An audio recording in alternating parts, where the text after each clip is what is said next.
Lunch supervisor tried to inject my sister with insulin she didn't need. I was diagnosed with type 1 diabetes at a pretty young age, 8. I'm actually really lucky that I was able to have such a good support system during my primary school years. All my teachers knew that I had diabetes, as well as the lunch ladies and the lunch supervisors. And they never really treated me differently apart from being concerned for me sometimes. This actually concerns a lunch supervisor who me and my sister, suspect to be kind of racist, and it happened a few months, around 5, after I got diagnosed. For context, we are black, and when we were younger, me and my sister, who I'll call Brenda for clarity, were pretty much identical, despite the fact that she was a year younger than me. It got to a point that relatives used to remark that people could almost mistake us for twins. Now at school that wasn't really a problem because we used to act very differently. I was more introverted and very much into books, while she was a quintessential extrovert and was always more fierce. And for people who have seen us day in and day out, it was clear that we were different. Despite the fact that this supervisor knew us by name, by face, and could differentiate us, she would always act snide to us in a way that was uncomfortable. Our school was incredibly diverse, with a minority of white people and mostly Asian and black people, so I honestly don't know where this came from. Anyway, this supervisor knows that I take insulin for lunch, and that I'm to go straight to the nurse once it's lunchtime. I was even allowed to leave early sometimes to get my dose. One day, she sees my sister playing in the playground before they call us for lunch. We were allowed to play for around 15 minutes before lunch, eat lunch, and then get 30 minutes to play again before classes started back up. And, I'm paraphrasing from my sister here, grabbed my sister and started dragging her to the nurse. The nurse's office, in which I and my fellow diabetics would take our insulin, was around a 10-minute walk from the playground, and quite close to both the lunch hall and the pastoral team. And the separate nurse's office for normal scrapes and stuff was really around 2 minutes from the playground. Despite the fact that my sister was crying out, saying, "I'm not OP, I'm Brenda, her sister," she apparently didn't believe her, and marched her straight there. She gets to the nurse and sees she's not there. Of course she's not, she's at the normal one and we've already taken our doses, and then tries to force my sister to take insulin. Guys, this is incredibly dangerous for non-diabetics, and despite the fact that my sister was crying at this point, the supervisor didn't care.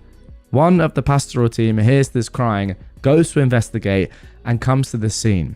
One look at my sister and she asks my sister, "Brenda, are you okay? What's happened?" My sister tells me that the supervisor just went pale, like all the blood drained from her face.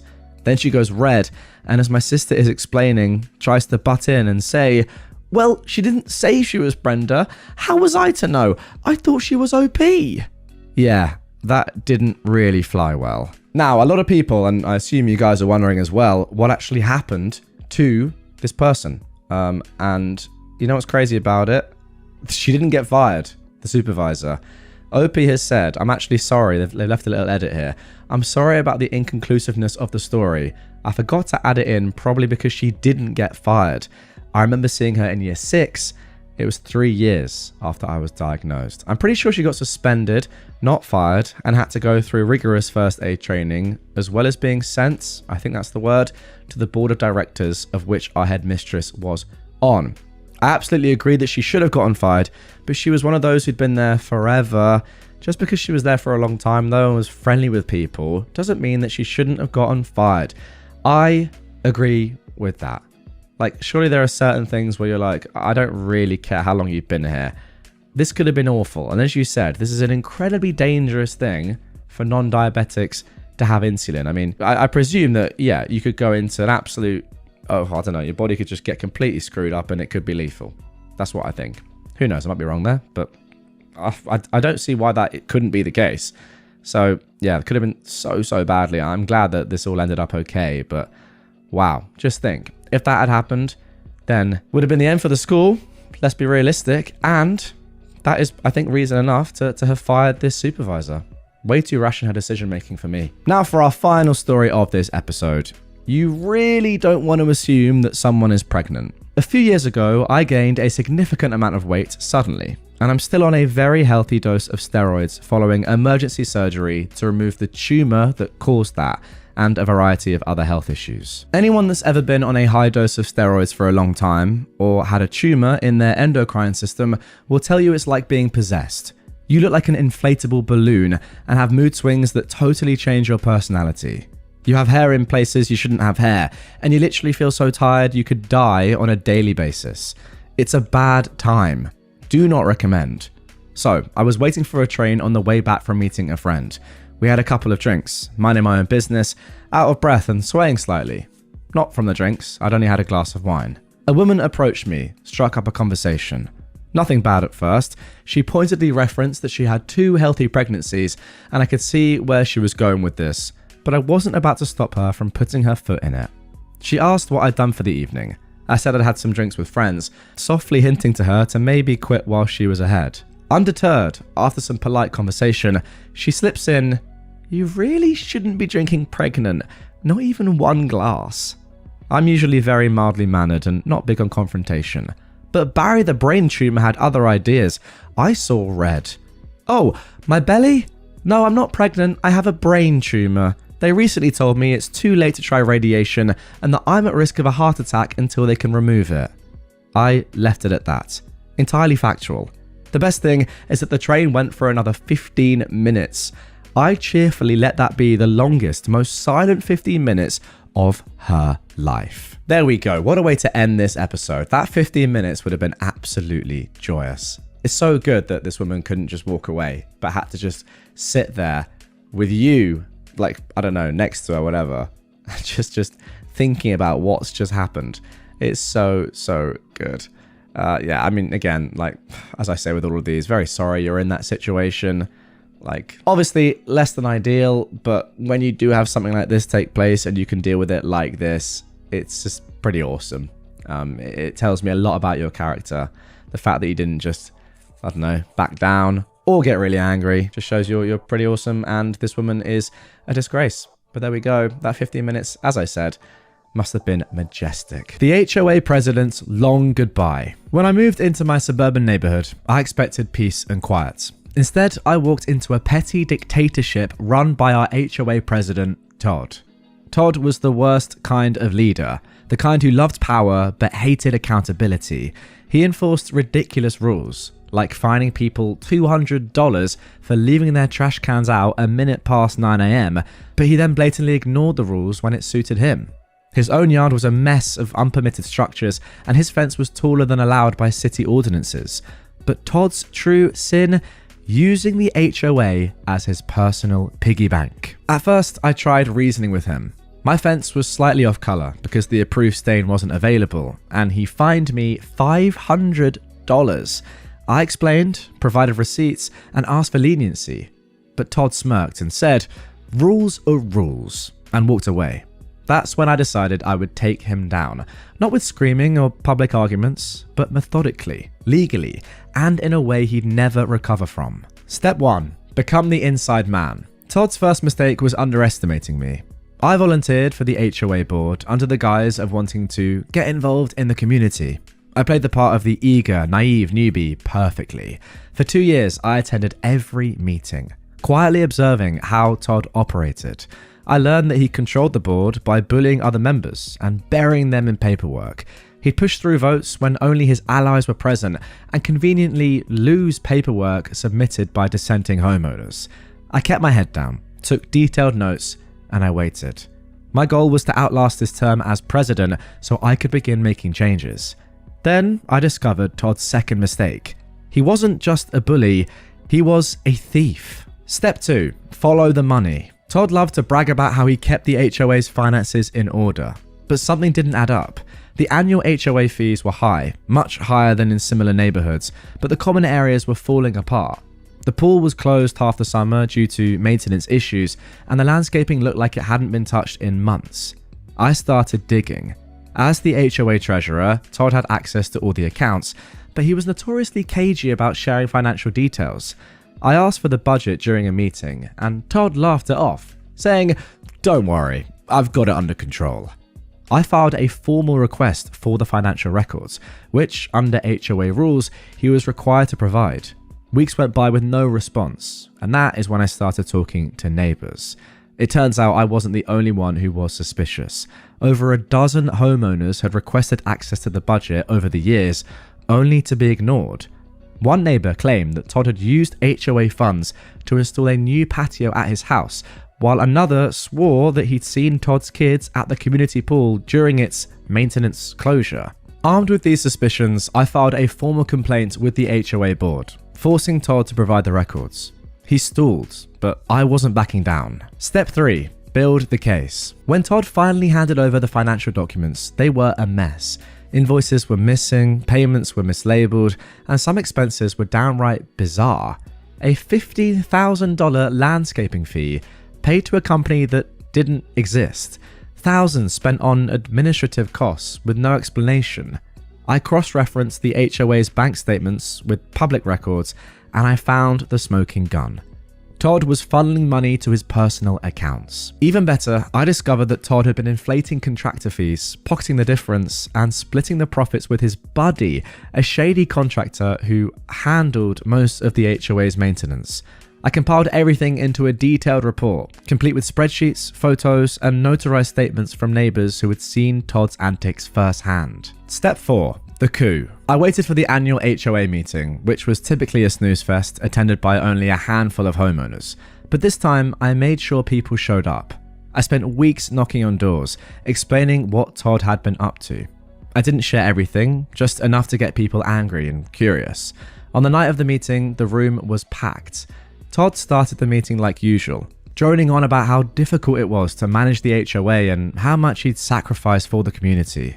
That's when I stood up. I calmly asked if he could explain some discrepancies in the budget. Todd laughed nervously and said, "I don't think this is the time or place." I replied, "Actually, Todd, it's the perfect time." I handed out copies of my report to everyone in the room, and the mood shifted instantly. People started reading, whispering, and then shouting. Todd tried to regain control, but it was too late. I called for a vote to remove him as president, and by the end of the night, Todd was out. Step 5. The final blow. After Todd was removed, we hired an independent auditor to go through the HOA's finances. They confirmed everything. Todd had embezzled over $50,000, mismanaged tens of thousands more, and committed multiple counts of fraud. We reported him to the police and filed a civil lawsuit to recover the stolen funds. But it didn't end there. Todd's shady contractor buddy was also exposed and banned from doing business in the county. Todd had to sell his house to pay restitution and legal fees. His name became a running joke in the neighborhood, and nobody would touch him professionally. With Todd gone, we restructured the HOA to prevent another dictator from taking over. We implemented term limits, required multiple board members to approve financial decisions, and created an online portal so that all homeowners could access budgets and meeting minutes. The aftermath. Every time I walk past Todd's old house, now owned by a lovely family, I smile. The pool is open, the landscaping is beautiful, and the HOA fees are lower than ever. Todd, meanwhile, moved to a neighbouring town where he reportedly tried to join another HOA board, only to be laughed out of the room when someone Googled his name. Justice wasn't just served, it was plated, garnished, and savoured. Okay guys, there we go. That is it for the first story. First of all, I just gotta say, just a brilliant story. Genuinely just so good. I loved every second of that, the way it was written, the aftermath, great. One thing I will say though, and you're gonna have to help me out in the comments down below, those of you that are from America, or I presume this is in America, or just where homeowners associations are more prevalent. Help me out in the comments down below. Just how do they work? Because I would have thought that Todd would go to prison for something like this, because surely this is illegal, right? Or at least would be charged. But the fact that he was seemingly free to then move to another community and try to get on, or try to become president of a new HOA, or at least, go on the board. How is that allowed? It doesn't make any sense. But yeah, stealing that much money, stealing $50,000 and mismanaging tens of thousands more and then not going to prison, that's a massive injustice. Secondly, something else that I want to hear your thoughts on is this. Are you part of an HOA yourself? If you are, please get in the comments down below and let me know how it is. I say this because over the Christmas period, I was in America visiting my grandparents who live in Virginia. And they are part of an HOA, and they love it. They say it's great. You know, obviously you have to pay for it, and it's all private, and, you know, if something happens or something needs repairing, or, you know, people want to improve the road, then you got to do that. You got to pay for that yourself. But they say that it really helps keep, you know, all the houses in really good nick. And to be fair, it's a very nice place where they live. Like, you go in and it's super nice. Whereas, you know, around me, sometimes you have a road with potholes and it won't be fixed for seemingly years, because it's up to the council to do it, rather than the actual people that live in the neighborhood doing it themselves. But yeah, they say it's great. But then I read stories like this and I'm like, well, really, is it great? I suppose it does depend on who is in charge and who your neighbors are, and how it's run. I mean, if their HOA, my grandparents, that is, the president was embezzling, or trying to take lots of money out of it, I'm sure they wouldn't say the same things. But yeah, what I want to know is, for those of you that are in HOAs, comment down below. What is it like? Is it more like my grandparents' one, or is it more like the stories I read on Reddit, stuff like what I've just read there? Or does it just massively depend on you know, who is running your HOA and the neighborhood you live in, etc., and the people involved? Yeah, want to hear your thoughts. But without further ado, let's jump into our second revenge story of this one, and this one comes from r/nuclear revenge. So you know it's going to be nuclear. Ex-wife steals business. A revenge 2 years in the making. This story involves some legal details, but I'm neither a lawyer nor did I follow those aspects super closely, so sorry for any inaccurate or vague terminology. Buckle up, this will be a long one. Participants. Abe is a young, talented veterinarian. Sophia is his now ex-wife from a very rich family. Yours truly is a humble software developer turned cybersecurity specialist 6 months ago. So let's get into the backstory. Abe and Sophia both worked with my parents, who own a veterinarian clinic. Abe as a veterinarian, Sophia as an assistant. Abe is a bit of a pushover, but a nice guy. Sophia is very manipulative, borderline evil. Around 4 years ago, Sophia was caught stealing from the cash register and was fired. She pushed Abe till he also quit around half a year later. They founded their own veterinary clinic 2 towns over, though much smaller, with Abe being the only doctor. While we all really hated Sophia, and my parents really were mad at Abe for defending her, I still liked Abe, and I wished him the best. I helped him set up a website and some other IT stuff that will come into play later. Okay, so let's get into the story then. So, 2 years after Sophia and Abe started up their own veterinary clinic, it was going well. Legally, Sophia and her family owned 49% of the company. Abe owned 46%, and another investor owned 5%. This other investor was supposedly neutral, but turned out to be friends with Sophia's family. Sophia and the investor decided to basically screw Abe out of the business.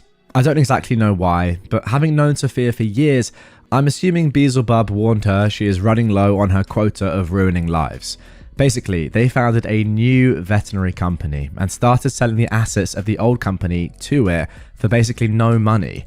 Now, of course, since they had over 50% of shares between Sophia and the other investor, they could do this. With this type of organization in my country, 51% control means you have the final say.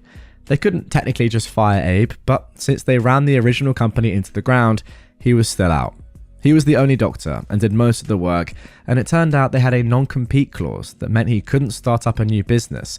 And while he wasn't on the worst possible terms with my parents, the only other clinic in the area that wasn't just a single doctor and could hire him, it was enough of a bridge burned that he basically had no choice of working as a vet in this whole region. So, Abe was left with no job, and all the money he invested into his company was effectively stolen. Oh, and they also tried to screw me out of payment for making them some functionality for the clinic's website that let people reserve time slots and receive veterinarians' notes online, and also for setting up their company emails. So then, the actual revenge. So, Abe was out of luck, and I was out having a drink with him to cheer him up, when the topic turned to who the new veterinarian would be to do the actual work. I'm not insinuating that vet assistants don't do actual work. Sophie specifically doesn't. She is actually afraid of dogs and won't hold them. Abe did all the management stuff on the website and ordering medical stuff, even the cleaning. We had no clue, but I was a tad peed, both up and off, so I decided to check if they removed my access to all the IT stuff when we yelled at each other over payment. They didn't. And they didn't change the company email address's password either. We decided to snoop, which was technically barely not illegal, since Abe was part of the company for like 2 more weeks at the time. and this was an overall company email, not Sophie's. We found 3 applicants, all of whom we immediately and very, very rudely rejected. Veterinary medicine is a small world in this country, so good luck with finding another doctor. The actual nuclear part, however, came 2 years later, when Abe was already in the middle of a very long court battle. Since, as you can imagine, what Sophie and the investor did is not exactly 100% legal.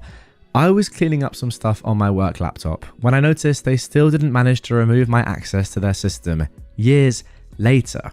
See, we knew the clinic, the new company, was still going on, but they had a hard time finding veterinarians.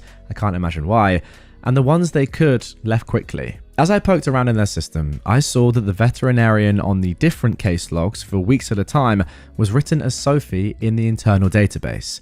See, as it later came out, she was pretending she was an actual vet when there wasn't a real one employed for weeks, and she even forged prescriptions. Now the thing is, me accessing this info is legally dubious at best. Sharing it with Abe would be even worse. In the last couple of years, however, I was studying cybersecurity to become an ethical hacker. And would you know it, idiot never learned any cybersecurity me 2 years ago, accidentally left in a vulnerability that a smart attacker could use to read data from the internal database. In layman's terms, you could inject input that would cause the database to send a request to any old server out there containing this confidential data, such as a server an attacker owns. Just a couple of days later, the leaked database showing Sophie's fraud ended up posted anonymously to a forum I happened to read. For legal reasons, it definitely wasn't me who posted it. I just happened to find it right after it was posted from a fresh account, and I archived it in the 15-minute window before the mods deleted it. I did send an email to Sophia when I first saw the issue in the code. I was worried that me accessing the system would show up in the logs and would be suspicious, saying that I found a security flaw while going through my old code and to contact me about fixing it. I must have forgotten that she mainly uses the clinic's main address instead of the one that is like sophie@clinicsname.com, which she checks like once a month at best. How forgetful of me. When Abe's lawyer got the judge to order a full audit of these logs and the prescriptions, Sophie tried to delete the full database, failing to remember the backup it makes every week. Now, I'm not a lawyer, but I feel confident giving the advice that trying to delete evidence a judge ordered you to provide does not play well with courts. It strongly looks like she'll end up serving time. As a cherry on top, I helped Abe patch things up with my parents, and he got his old job back. He's been back for a year and just got a promotion and a raise. I'm currently sipping on some rum as I'm typing this that he bought me as a thanks from his first bigger salary. Oh, and one final edit as well. I forgot to originally mention it, but I was reminded while I was replying to a comment. Don't worry, all the animals that Sophia treated are being followed up on by government officials. Abe had access to the logs because of the court case and looked over it as well, though he couldn't follow up with everyone personally. So far, and this is the good news, it looks like she at least didn't harm any animals. She mainly just gave mandatory vaccinations, removed stitches, did drops and sprays against ticks and fleas, that sort of stuff. All perfectly within a practiced veterinary assistant skill set, but still highly illegal, of course. Okay, there we go. That is it for this revenge story. And immediately I want to jump into the comments. Somebody has said, I hope Sophie ends up in jail for a long time. And that makes me think, yeah, like through all of this, I actually have no idea if what she's done, well, I mean, it has to be illegal. Like a lot of the stuff surely has to be illegal. Firstly, there's blatant fraud. But secondly, like the actual like what she did with the company herself, just taking all the money out of it, forcing Abe to leave his job, etc. I get that you have the control of the business, but surely there are laws that mean, okay, I've got 51% control of a business, now I can just completely destroy it and sack all the staff and just, you know, cause them massive trouble, etc, etc. I don't know. Anyway, OP replied to that comment about hoping that Sophie gets jail time, saying, last I heard, the company stuff that they did to Abe is illegal, but it would probably end in just a fine and maybe the non-compete being invalid. But then they move on to talking about obviously the vet stuff, which is, yeah, potentially very dangerous. I mean, I know the edit is good in the sense that it sounds like nothing bad happened to the animals. But if you're not qualified to be dealing with animals, then surely that is still animal abuse. I mean, surely. Pretending to be a vet without a license, OP says, treating animals and forging prescriptions, each of those three alone could carry a jail time. And then they also finally say, I forgot to add in the post, but at least it looks like she didn't manage to harm any animals. Okay, this is what they then added as an edit at the end. But yeah, still illegal as anything. But there we go. Yeah, just crazy stuff. The animal thing in particular, that could have gone seriously wrong. I mean, what if she does seem like the sort of person that would just be like so like stupid in her own mind to just think, oh, you know, actually this is going all right. I know I'm not qualified, but I'm doing all right here.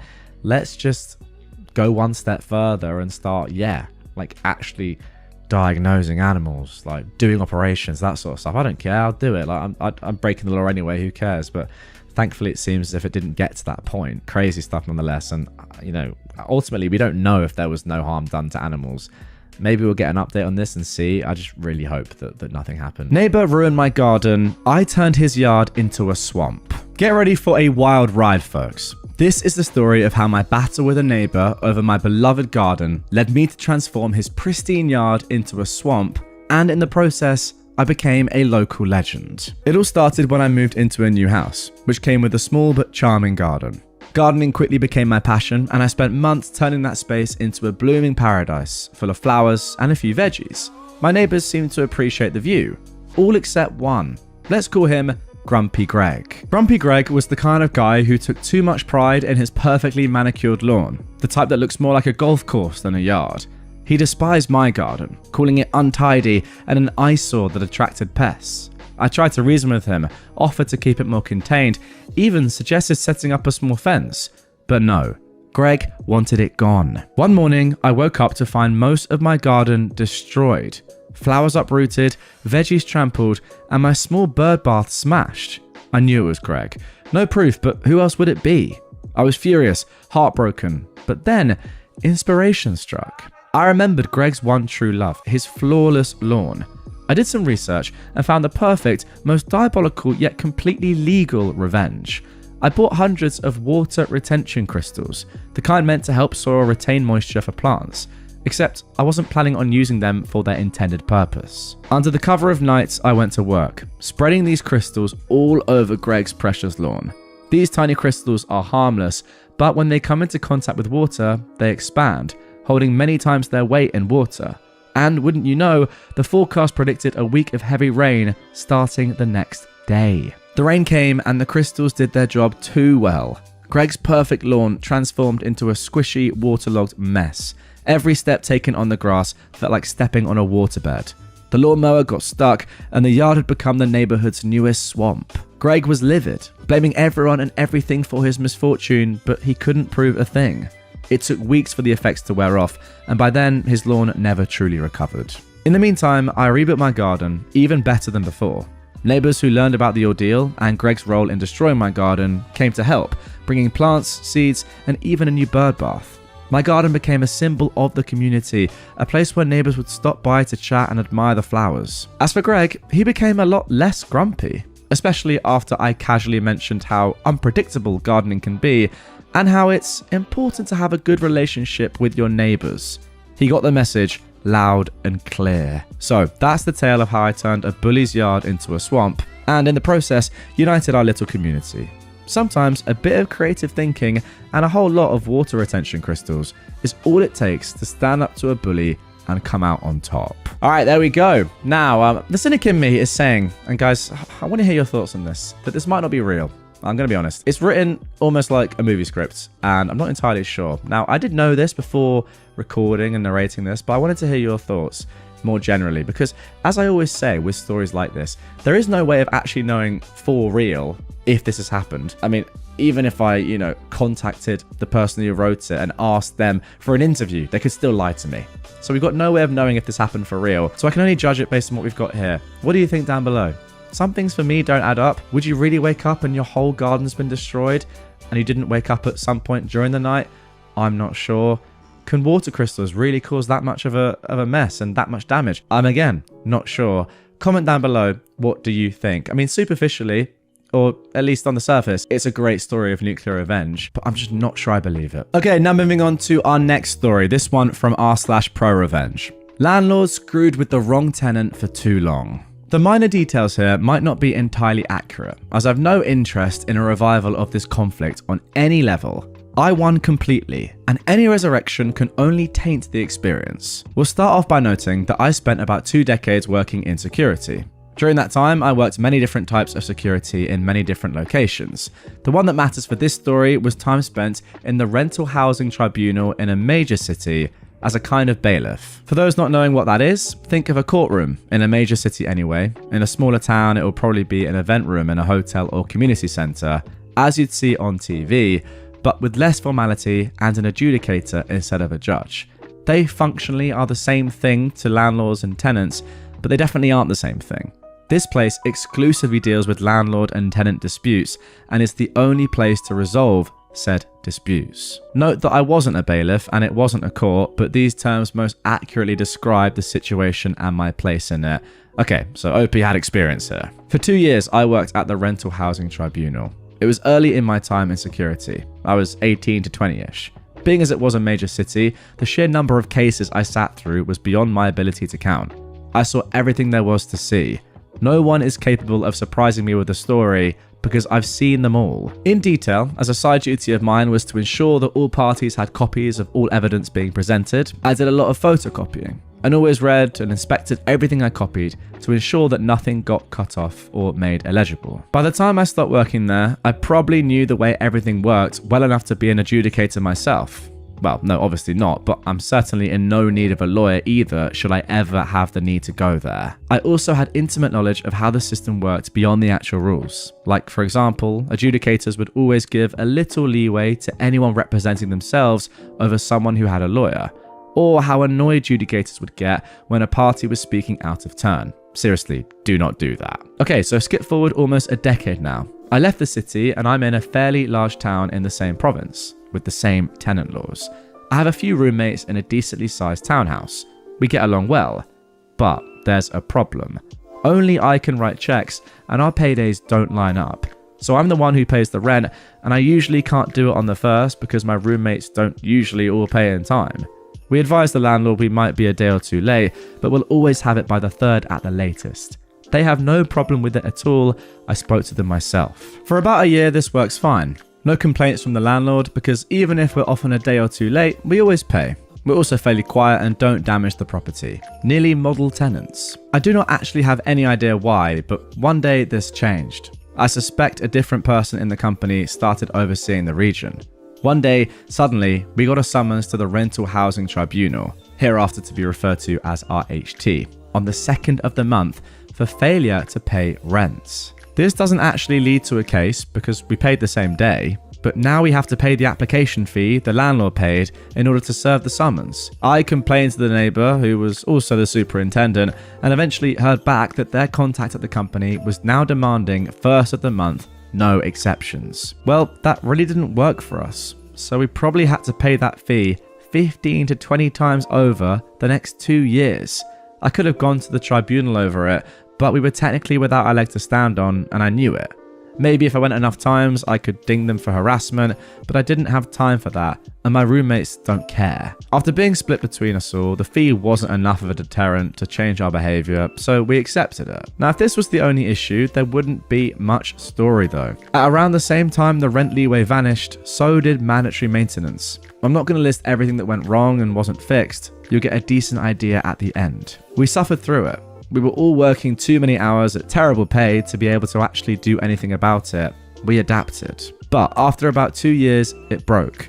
Everyone but me up and moved out for various reasons within a 4-month period. I'm not going to go into any details on my roommates at all because things kind of exploded for a couple of different reasons outside of this. No reason to dig any of that up. I'd been saving up for a while and was able to quit my job without having to immediately get another, so I suddenly had a lot of time.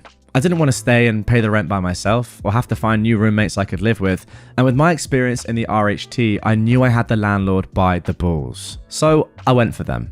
I stopped paying rent. Annoyingly, I didn't get a summons the first month, but I did the second, so I went. With a meticulously documented plethora of evidence of failure to maintain the property and entering the property without formal notice, I had a copy of the landlord and a copy for the adjudicator, I know from experience that technically you're supposed to give the other party the evidence before the tribunal, but I also knew about that leeway an adjudicator gives to those who represent themselves. So I didn't give the landlord the evidence until our case came up. 100% total ambush. Now they argued that they were ambushed, but the adjudicator just dismissed the case, dressed me down a little, and told me to file my own summons as I should have done. This was the petty revenge. The landlord and lawyer drove 3 hours to get there for nothing. Worse than nothing. I filed my own summons and the big day shows up. It's been about 4 months of me not paying rent at this point. I'm prepared to if I lose, but I don't think I'm going to. The whole thing could not have gone better. I had 20 to 30 pages of evidence and 20 odd photographs. They had nothing. They had no actual defense for our water heater being out for 6 months or us not having a fridge for a year, just to mention 2 severe issues. Their entire defense rested on us being late for rent, which actually worked against them once that led to the adjudicator learning how many times we'd paid the application fee and lies that had no evidence to support them.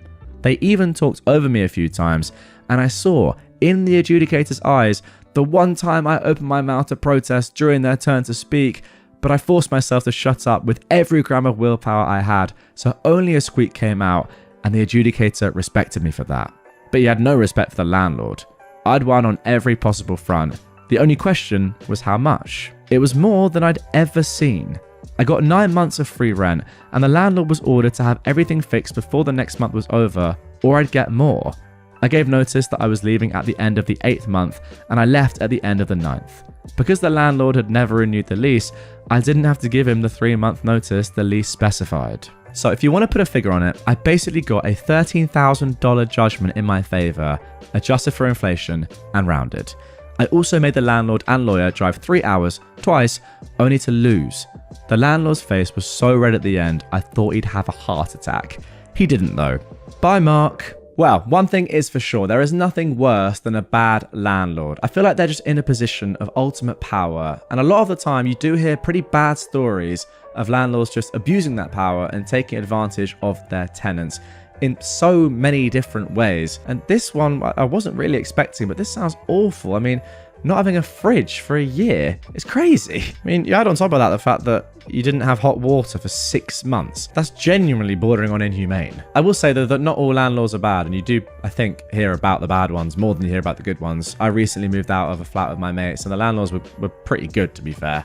They gave us a decent chunk of our deposit back, what I think was fair, and they were nice and helpful throughout our entire tenancy. But I do think that bad landlords that do stuff like this give the rest of landlords a really bad rep. However, it's great to see that you got a very, very hefty judgment against them. Fair play to you. Now for our final story of revenge, metered on ramps. Back when metered on ramps were first installed on the main highway in my town in Oregon, the interval between lights on the ramp I used daily was 15 seconds.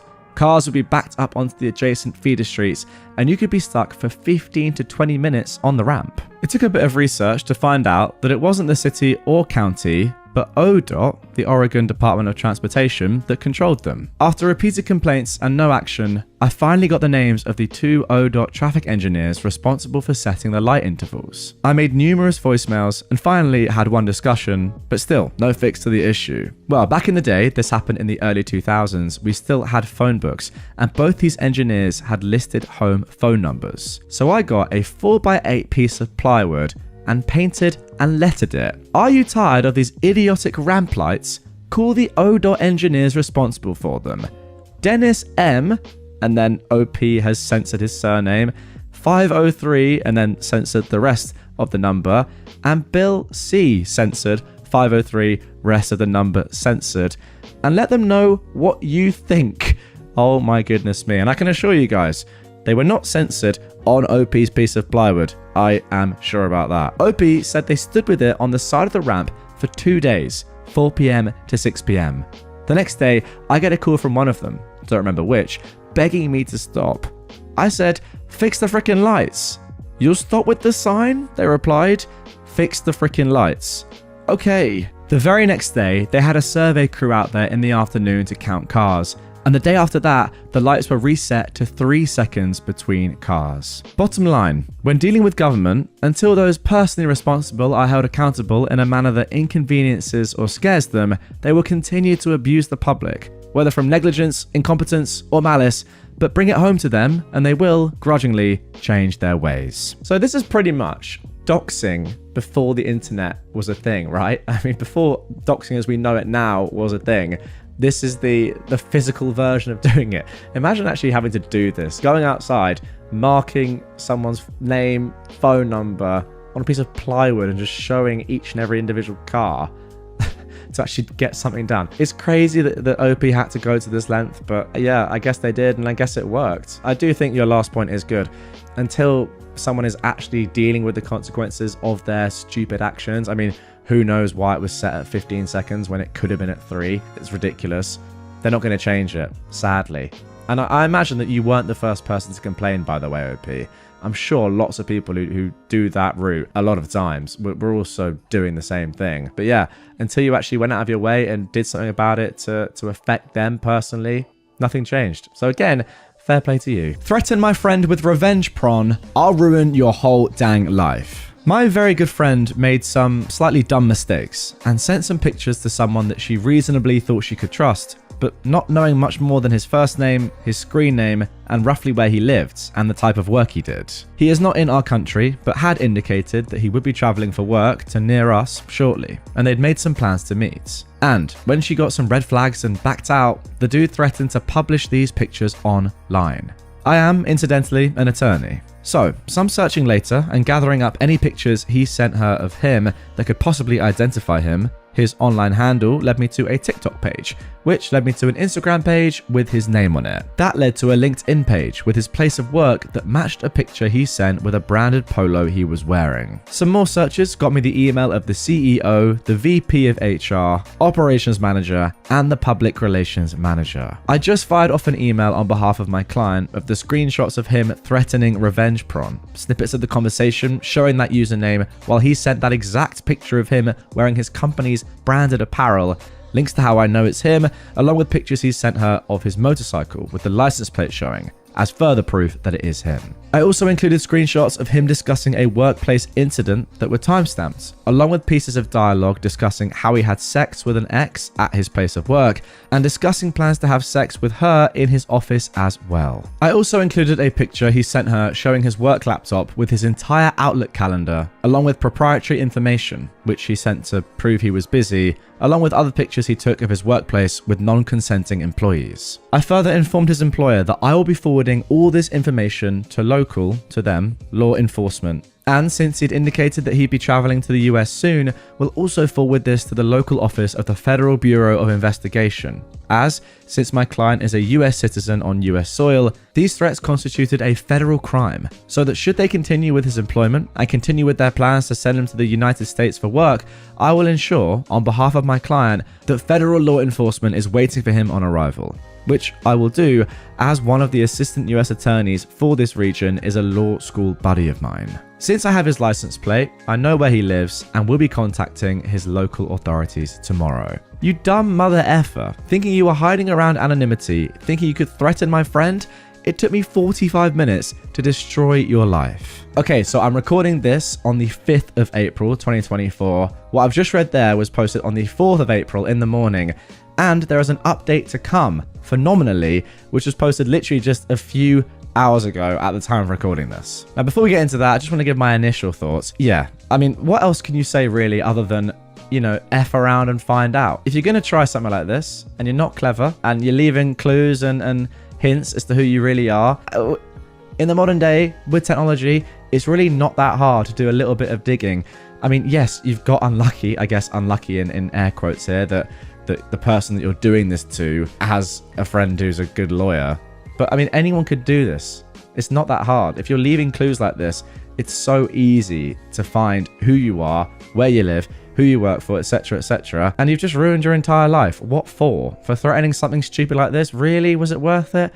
Obviously not. I mean, you deserve it. absolutely, but he's just so dumb. Then again, he's probably not expecting this sort of level. I would love to see his face as he realizes this unravels. I mean, we're going to get into the update right now to see what happens next, but my word, imagine this. You send off a threat online, think nothing of it, think, oh, I'm so clever and anonymous here and I'm going to get what I want. And then the following happens. Let's get into the update. Okay, now let's get into the update of that one, posted just 22 hours ago at the time of recording. Like I said in the intro, this is a very fresh story. So, barely 12 hours later, this happened. Before I get into the update though, I want to clarify a few things from my original post, primarily about the contact of the employer and why. Some questioned its truthfulness. While the entire story is true, some details were omitted for various reasons. There was more she and I had in our possession that did positively identify this individual. So, would a lawyer contact his employer like some stated would not be done? Well, it depends. I did not do what I did on behalf of a client who retained me. I did it as a friend to help a friend. And as her friend, who is also a labour and employment law attorney, I knew exactly how to squeeze this. And here is the thing. I was absolutely aware from the onset that the revenge prom threat would go nowhere with his employer. Even if I could clearly lay out how the person with this screen name was in fact this person who works at that company, all we had were screenshots. If it was just the revenge prom threat, any employer would go, well, thank you for bringing it to our attention, but even if we accept our employee uses this screen name and we neither confirm nor deny anyone of that name works here, we have no provenance on this. This is just an alleged screenshot of an alleged conversation that could be easily edited and manipulated. Please feel free to pursue this with local authorities, and rest assured, should we be asked to, we will cooperate fully with any law enforcement inquiry, but we have no further comment at this time. Yeah, I guess that makes sense. These days it's so easy to edit absolutely anything, and I guess that's why a company couldn't really use it. And I know that's what they would say, because that's exactly what I would say. An alleged screenshot of an alleged conversation that was allegedly sent under an alleged username that's allegedly one of our employees. Whatever, dude. Call the cops if you're worried about it. We'll answer them honestly if they come to us. So no, the issue wasn't the revenge prom threat. It was the picture of the contents of the work laptop, because that can't be faked. There's no way of her or me to create a false image of the actual proprietary information on his work computer unless he sent it.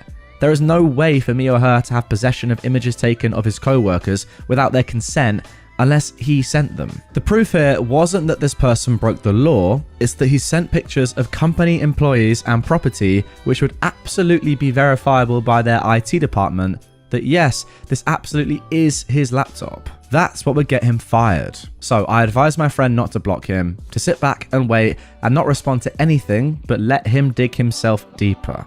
And respond he did. Oh, and one more update, he's been fired. So with now definitive proof that the individual in the online conversation is in fact this person, we'll forward it all to the local authorities in his country, along with his license plate number. They are more than capable of getting his home address. Well, OP, fair play to you. It's one thing me saying at the end of the first post, you know, it's easy to do this now, to track people down online. It's another thing doing it legally and making sure you know exactly what you're doing and then carrying out what you want to happen so well to, as you say, yeah, completely destroy this guy's life very fairly and very justly in just what, 45 minutes. I don't really get why people need an extra explanation. I think you explained it perfectly at the start, OP. There are a few weird comments down below. Apparently people were confused. I wasn't confused. I think you explained it perfectly well, and yeah, it was just really well executed from start to finish. Definitely the most professional nuclear revenge that I've seen. Normally we get some crazy stuff that is either bordering on illegal or is just very illegal. This was nuclear because it absolutely destroyed someone's life, but it was so professionally and expertly done, it doesn't even feel nuclear, it just feels right. Okay, now let's move on to our next story of nuclear revenge. How about this for a title? Didn't really want to post on this account, but it's the only one that met the karma requirements. Not too much given away there. Let's go. Okay, bear with me, I'm dyslexic and struggle with writing. Me and my girlfriend moved up to a remote little town a year ago. It's so peaceful and amazing, best decision of our lives. We were looking at places to buy and we came across a house that was pretty bad. The foundation was collapsing, the roof was collapsing, there was a rodent problem, but it was on 10 acres or something close to that, a beautiful plot of land. My girlfriend falls in love with this place. It's 215,000. Yeah, not gonna go for something that's that bad. I work construction and I don't want to come home to then work again. Now, my girlfriend's friend, let's call her Patricia. Sounds like a female dog name. I never bothered trying to remember her real one. Offered to buy the place and then sell it to us later. Yeah, no. She said we'll talk about it, but I stand on a hard no, and then my girlfriend tells Patricia no. Patricia and her boyfriend, Mitch, that's his actual name. I don't care if he sees this. In fact, I hope they do. Wow, that is a rarity for someone on Reddit to say, no, that is his actual name. No fake namesake, and I hope you see this.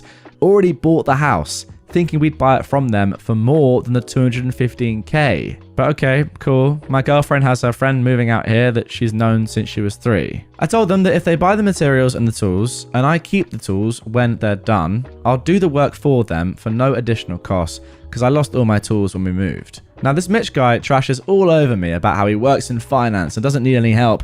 Okay, whatever. I tell him what he needs to work on first because there are major issues, but I get pooped on again. Okay, let's talk about my girlfriend now. So she has PTSD, BPD, and a couple of other things that I don't remember off the top of my head. She struggles to make friends, so this is a big deal for her. She is super excited. So when they get here, they don't visit her. They don't give any idea that they talk every day and every night. But then they get here and they block her on everything. It absolutely destroys her because she doesn't understand what she did wrong. Now, they were upset and were cussing her out because she apparently tricked them into buying the place. She didn't. I told them not to because I was never going to say yes. Now, fast forward a year or so. They're on Facebook complaining about all the issues that I pointed out were issues they'd need to fix. So this actual crackhead Mitch is cussing us out. Now, I am just tired of this at this point. So I call the city and pretty much rat them out. I say they have plumbing issues, electrical issues, the roof and the floor is caving in, support issues, rodent problem, all of which can get it condemned. So guess what happened? I made a complaint and got it condemned. Then I went to his place of work and filed a report with corporate about his drug issues because he's a financial advisor at a bank and I don't think he should be anywhere near anyone else's money. I hope they enjoy 215,000 worth of debt with no job and nowhere to stay because I'm done getting cussed out and having them drag my girlfriend's name through the mud because they thought they could jack up the price and sell it to us. Damn, what great friends they must be, trying to buy a house for you, but in reality just charge you more than the original price of the house. Terrible people. What I hope is that when the bank gets hold of this house, repossesses it, that they kind of, I don't know, look to resell it to somebody like you for less than the original price. I think what you then probably have to do is just knock it all down and start again. It sounds like there are so many issues here that aren't even worth bothering with. So maybe you'd have to do that and it probably would be a lot of work. If you can make it work and the price is not too expensive, it does sound like it's a beautiful property. And I feel like you've gone through enough now to warrant that level of extra effort if you can be bothered. But yeah, as for the story, just from what I've read, all I can say is that they're just terrible people. Imagine that, saying, oh, I can't wait to move to your town. It's going to be so fun. We're talking every night, like so excited to come down, spend loads of time together. And also, like, I'm doing you such a favor by buying this house for you. We'll be in it for a short time. Then look, we'll sell it to you for a cheaper price. Just we'll make sure it's ready for you and no one else gets it. Then just blocking them and saying, oh, actually, you can't have the house. And also, why did you force us to buy it? Great friends right there. Not going to pay me overtime? Think again. I was discussing this sub with a good friend, and he said, boy, have I got a story that will fit. Now, it wasn't his story, but his brother's, and I sat with him and got the details. Buckle up, it's a good one and a long one. Let's call him Bob. Bob has been fiddling with computers since he was a kid, and knows them pretty well. As with most IT people, he's moved from job to job. The employee he worked for was a service/distribution company, and there were 2 IT employees. The company was located in Ontario, Canada. About 3 years ago, Bob's employer decided to modernize their software. They had separate programs for dispatching, for inventory, for payroll and finances, and it was complicated moving information from one program to the other. They decided to get an ERP, Enterprise Resource Planning program, and Bob recommended one that he knew inside out from a previous employer. For those of you who don't know, an ERP program handles everything. Purchase orders, sales, inventory, personnel, vendors, customers, all of it. You can run a report and find out which customer has bought the most part ABC in the last year, which salesman has improved his numbers the most, which vendor has the fastest delivery time, which shipper packed the most orders. Everyone in the company used the ERP program, but it was very complicated, and they used the aspects of it that related to their position.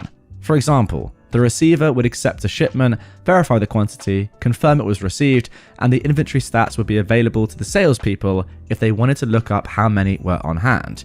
The receiver didn't care what the price was or who the vendor was, he just did his job. Now, Bob was run ragged during the implementation process, but he managed to train most of the employees on their aspects, and after a few months, everything was running fairly smoothly. Bob still got tickets for tweaks in the operation of the software and occasional hardware IT issues. Then the company decided to expand their footprint and was marketing into different time zones. That messed things up. Atlantic Canada is 90 minutes early, so if someone sent an email or an order at 8 AM their time, it would arrive at 6:30 AM Ontario time. Pacific Canada is 3 hours late, so an email sent at 3 PM Vancouver time would arrive at 6 PM. This stretched out the day, so many staff came in early and worked late. Bob would arrive at 8 AM, and there'd be people that demanded his immediate assistance and were annoyed that he didn't respond instantly even though their request was submitted before his start time. Same with later in the day. His phone would ring at dinner time with people that wanted help right now. They decided to stagger his and his IT colleague's shift times. Bob would start at 6 AM and work until 2:30, and his colleague would start at 10:30 AM and work till 7. Bob's colleague had kids and refused the shift change. The employer insisted, the colleague quit. That meant that Bob was the only person in the IT department. The employer said they'd looked to hire a new IT guy, but they had trouble finding one that knew the ERP system, and they were offering well under a market value salary. Bob asked for a raise and was denied. Then he wanted overtime, and the employer told him that as an IT specialist, he was exempt from overtime laws in Ontario. Bob looked it up, and the employer was correct. This went on for some time, and he knew lots of IT people socially. They told him what the company was offering, and Bob knew that they wouldn't find another tech. Things went downhill from there. Bob would get chewed out if he missed a call or an email, no matter what time it came in. He had to train new hires in the ERP system, as well as take care of the hardware. He asked repeatedly for better compensation, and was denied, so he planned to get a new job. Now, here is the revenge. Bob had access to the entirety of the ERP program. When a user signed in, the time was logged, and even if they didn't sign out, after 15 minutes it would log them out anyway. Everyone in the company was on salary, and many of them came in early and stayed late. Ontario labour laws states that even salaried workers are entitled to overtime after 44 hours a week, unless they were managers or supervisors. So Bob jumped into the program and ran a report for each employee that wasn't a manager, all the way back to when the ERP program was started. Then he reached out to an employment lawyer and got the okay to refer employees to him. Bob lined up another job, and after he left, every employee in the company got an email with an Excel sheet showing the hours they had put in past 44 hours a week. The subject line said, "You're legally entitled to overtime pay," and in the body of the email was the lawyer's name. The poop hit the fan. Almost every employee authorized the lawyer to negotiate with the company on their behalf, and the company had to pay a ton of money. All the company had to do was pay Bob for the extra work he put in. Instead, they had to pay almost everyone. Okay, great revenge, I'm not gonna lie, but my main takeaway from this, my main emotion, is just feeling bad for just all the employees in general to work for this horrible company. Bob, obviously, on the one hand, having to do not just 2 people's jobs, but more like, it seems like 5 or 6. I mean, those shift times are ridiculous, and he's the only one that knows how this all works. That is such a specialized role that he's not even being paid for properly at all. I mean, it's not even close, it sounds like.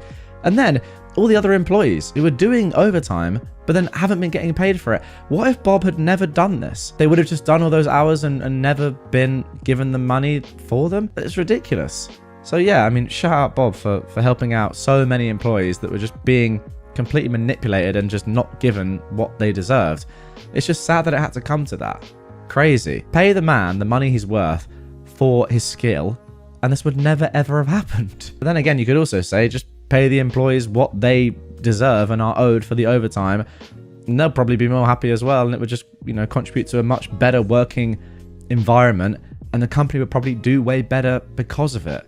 I don't know. It's just a weird one. I feel like it's backwards policy from a company like this, just trying to, you know, scrimp and save money, when in reality you're expanding, you're clearly doing well. Pay your staff more and they'll pay it back to you in terms of output, and yeah, the company will just do better. I don't know. It's just weird business practice, isn't it, really? But great revenge nonetheless. A mother's instigation, a daughter's completion. I have promised my late friend that I wouldn't share this story until at least a year after her death. That time has passed, and this is nothing short of beautiful. Cruel, but beautiful. I'm going to switch to first person POV. This is the story as my late friend told me. I was an only child to 2 loving parents. Mum had a difficult pregnancy and an even harder labour. It was so bad that the doctor advised that they never try again. Because he didn't want his wife to die, Dad got a vasectomy that was successful. I was sad that I didn't have any siblings, but I had a happy childhood until I was a young adult. When I was in the middle of college, Mum was diagnosed with stage 4 high-grade serous ovarian cancer. It's the most aggressive form of ovarian cancer, and Mum's older sister and Mum both died from it. We knew her odds weren't good. I don't know what Dad was thinking, I really don't, but he started an affair with his coworker, a woman just a few years older than me. The coworker started integrating herself into my and Mum's life. She'd go shopping for us, keep the house in order, help with homework, and even sit with Mum when Mum was going through chemo and Dad and I weren't there. And no, I had no clue at all. I just thought it was the coworker being kind to a family going through hard times. Mum fought. She fought hard, but the odds just weren't in her favour. One day I was visiting her in hospice and we were playing chutes and ladders. Mum got real quiet, and then she told me, "You do know your dad isn't planning to reverse his vasectomy, right?" I was surprised, wondering what she was talking about. "Yeah, I know," I said. "Why?" Mum just looked at me and said, "I think you'd best keep it in mind." We continued playing, and when I left for the night, I kissed her, and she said, "You'll be fine on your own." She died that night. I believe she knew she was going to die that night and didn't want to scare me. Once again, the co-worker was right by our side. She helped us plan the funeral, brought us food, helped out around the house, and slowly started moving her things in. It was like putting a frog in a pot of water and having the temperature raised. It was slow. It was gradual. A year or so later, she had completely moved herself in and was part of our lives. I don't remember what made me suspicious enough to start digging, but start digging I did. I learned the affair began shortly after Mum's diagnosis. I was sickened, furious, and saddened. I took out my cell phone, ready to confront Dad and co-worker with the knowledge, but something else struck me. See, during one of her visits, the co-worker mentioned to Mum and me that she wished to have children with her fiancé. Mum knew that the affair was going on, and she trusted me to spill the beans. But I wanted to twist the knife further. As a result, I decided to play the long game. It was a gamble, one that had a good chance of not paying off, but it was one I was willing to take. I kept my mouth shut. I watched as they courted, got engaged, and married 3 years later. I squealed with delight when they announced their engagement to me. I wore a proud smile on their wedding day, and I made a toast at the reception. I even took extra steps to hide test results from Dad's urologist in such a way that the co-worker couldn't find it, but Dad would. Believe me, I was internally screaming. I wanted the world to know the way they hurt Mum and me during her darkest hour. I got dangerously close several times, but I said nothing, knowing the payoff would be worth it. Time passed. We played happy family. I got married to my awesome husband and had children. My dad and co-worker played doting grandparents, but I knew from the pained look on the co-worker's face that she was bemoaning her empty nest. Just as I was beginning to give up hope, the day came. The co-worker and I had started the tradition of getting together for coffee shortly after Mum's death. We'd talk girl things, again as I internally screamed. Laugh, cry, love, live, that sort of thing. That day, the co-worker was sad and sullen. I could tell that she'd been crying. I asked what was wrong. I couldn't believe my ears when I heard why. She was struggling to get pregnant for years, but assumed it was stress from work. Then her periods started coming fewer and farther between. She decided to go to the doctor and find out why. It turned out she was entering perimenopause, and her chances of successfully getting pregnant had dwindled. The doctor told her, in essence, that her childbearing years were over. As I crooned sympathetic noises, the co-worker said, "It doesn't make sense. We tried so hard to have kids, but I wasn't able to get pregnant. I don't know why." It was then that I knew it was time. "You mean Dad didn't tell you?" I said. "Didn't tell me what?" she asked. I was fighting every chance to smile as I tried playing the "it's not my right to tell" and "I can't believe he didn't tell you" cards until she practically begged me. I should have won an Oscar for my performance. I told her about the vasectomy and that Dad had no intention of reversing it. You should have seen her. She completely deflated like a balloon. Her shoulders slumped, she bowed her head, and she sobbed in her hands. I wanted to rejoice. I wanted to rub her face in it. I knew though that would make me look like the bad guy. So I hugged her and rubbed her back, telling her that Dad was horrible for not telling her, that she deserved a different outcome and that he completely wasted her time. Again, I was fighting to not smile.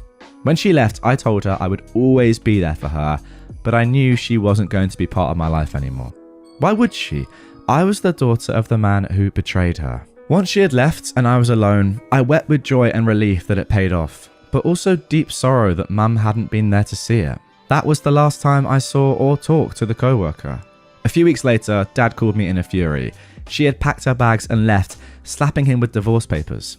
She yelled at him for not being honest with her that he had a vasectomy that he had no intention of reversing, that he knew she wanted kids and that she had wasted all of her childbearing years and that he had left it to me to tell her. He then said, "How could you do that to us? We loved you."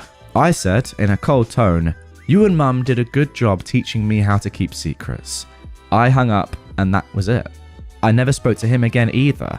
The last I heard, he and the co-worker were divorced and everyone shunned him because of him keeping the secret. I know I won't be joining Mum after I die. What I did was cruel. It was horrible. I should have done what Mum wanted and spilled the beans beforehand instead of wasting the co-worker's youth and childbearing years. Even if she could adopt, she'd probably die before her children were fully grown. Although, it's hard to have compassion and mercy for a woman who integrated herself into my dying mum's life as she was screwing my mum's husband. Wow, that was great. What a start to this episode. I've got to be honest with you. I actually think that in your mum's heart of hearts, I reckon that she actually would have wanted you to do what you ended up doing. I know she didn't explicitly say it, and I know she said, "It's in your hands now.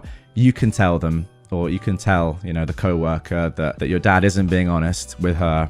But I think what you did was just so much sweeter. It is fair as well. Come on, it is. This co-worker is a horrible, horrible woman.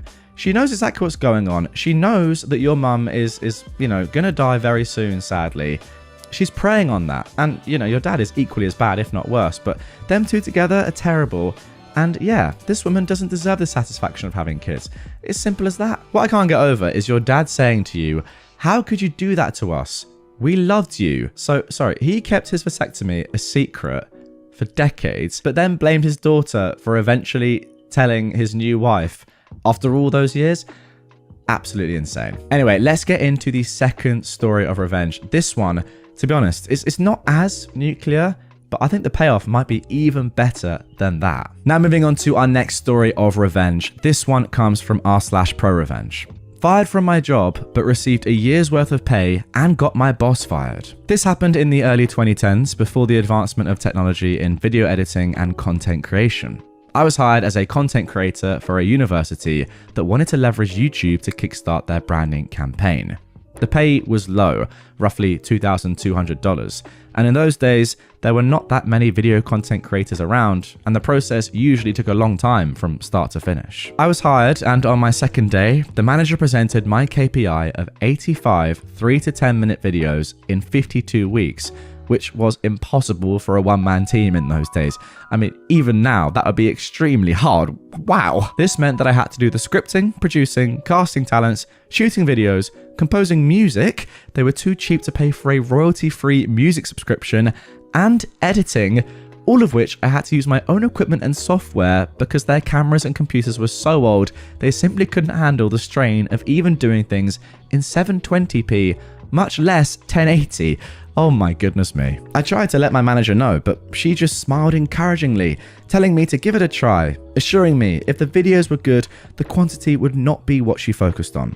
Hearing this, I agreed to give it a try. My manager treated me well in the first month. However, one day when she found out I was a smoker, her attitude changed overnight. A colleague had actually done a facepalm when I told her about it, and she let me know that the manager hated smokers and often advocated to get them fired.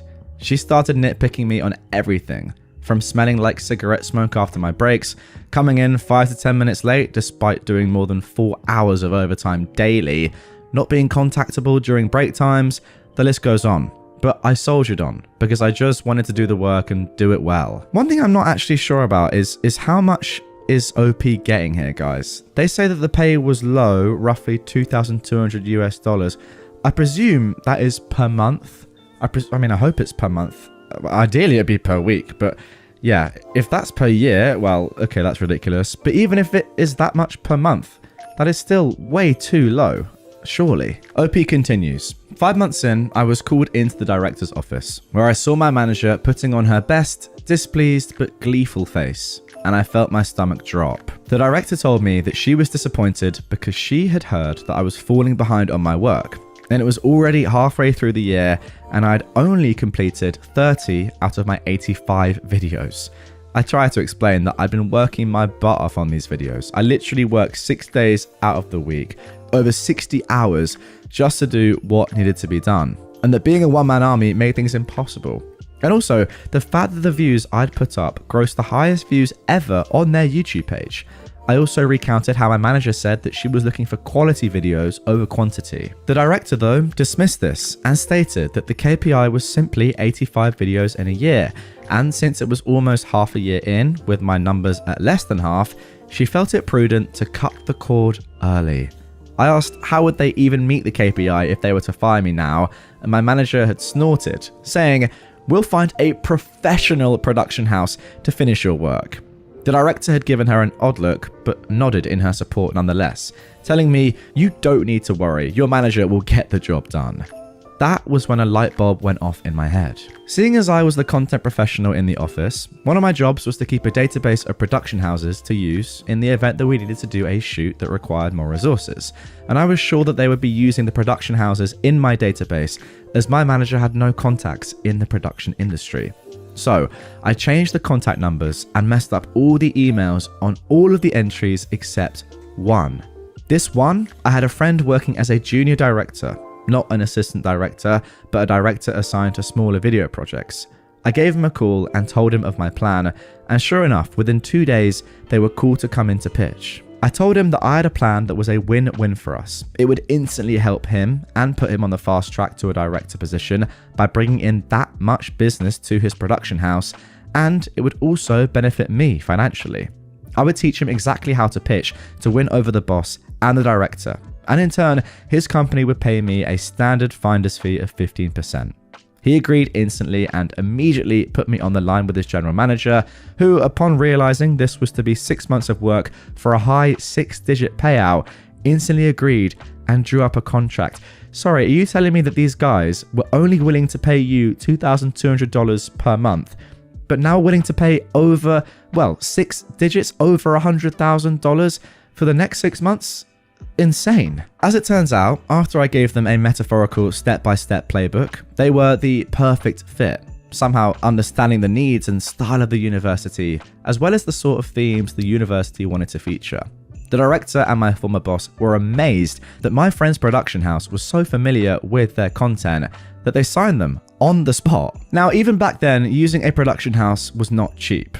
Each video that they produced could cost double to triple my monthly salary, given that they had specialized people for each function.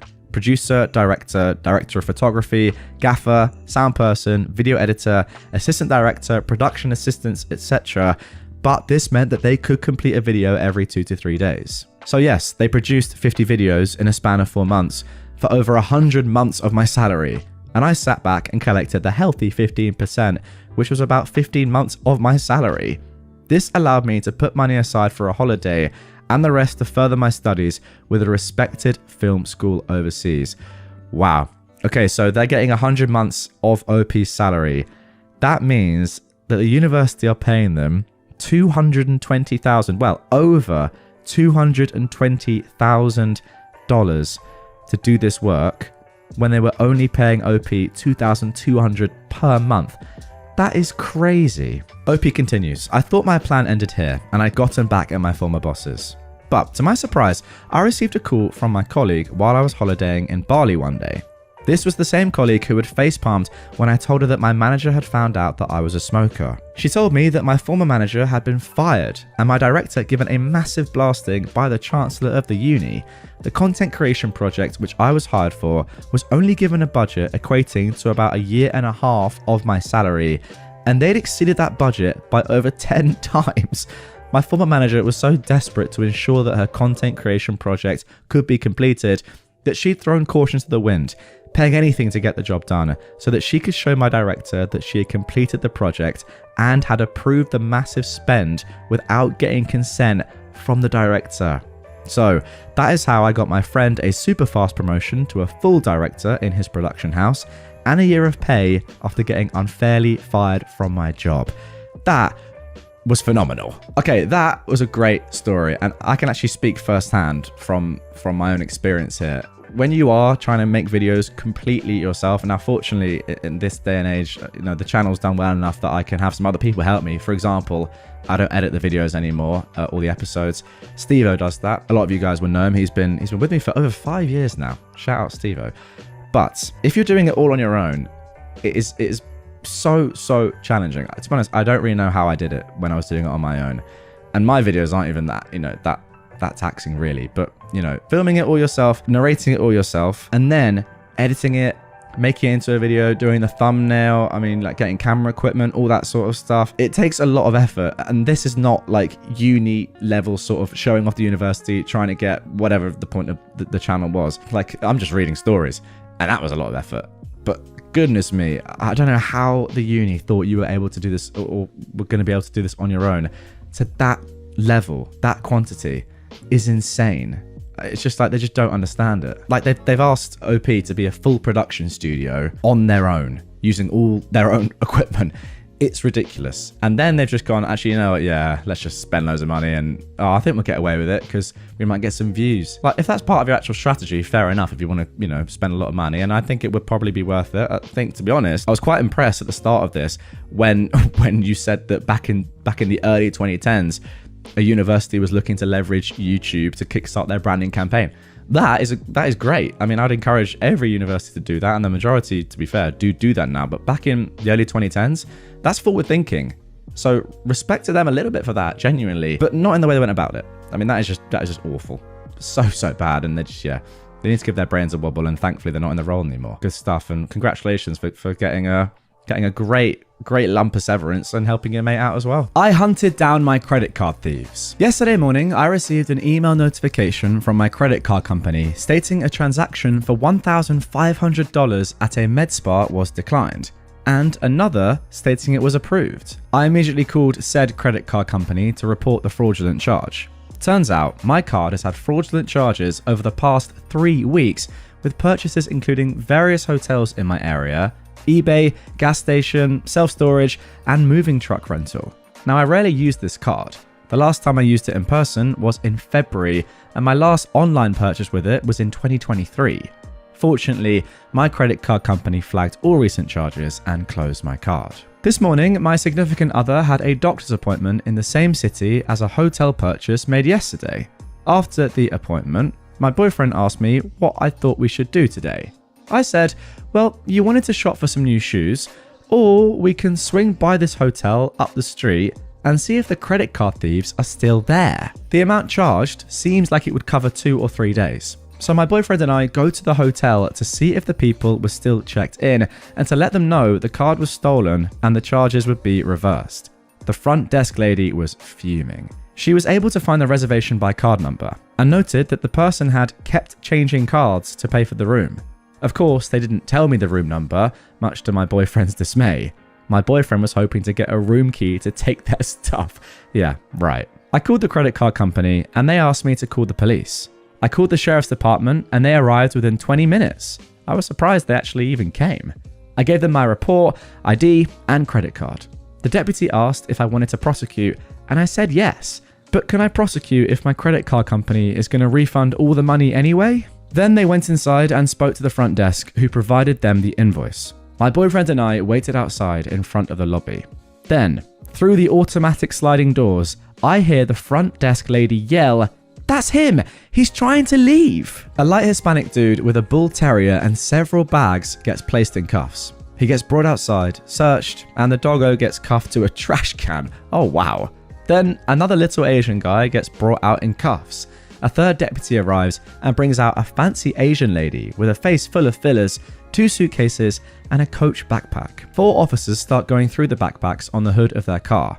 We see passports, IDs, credit cards. They pull out a big credit card printing machine and a laptop.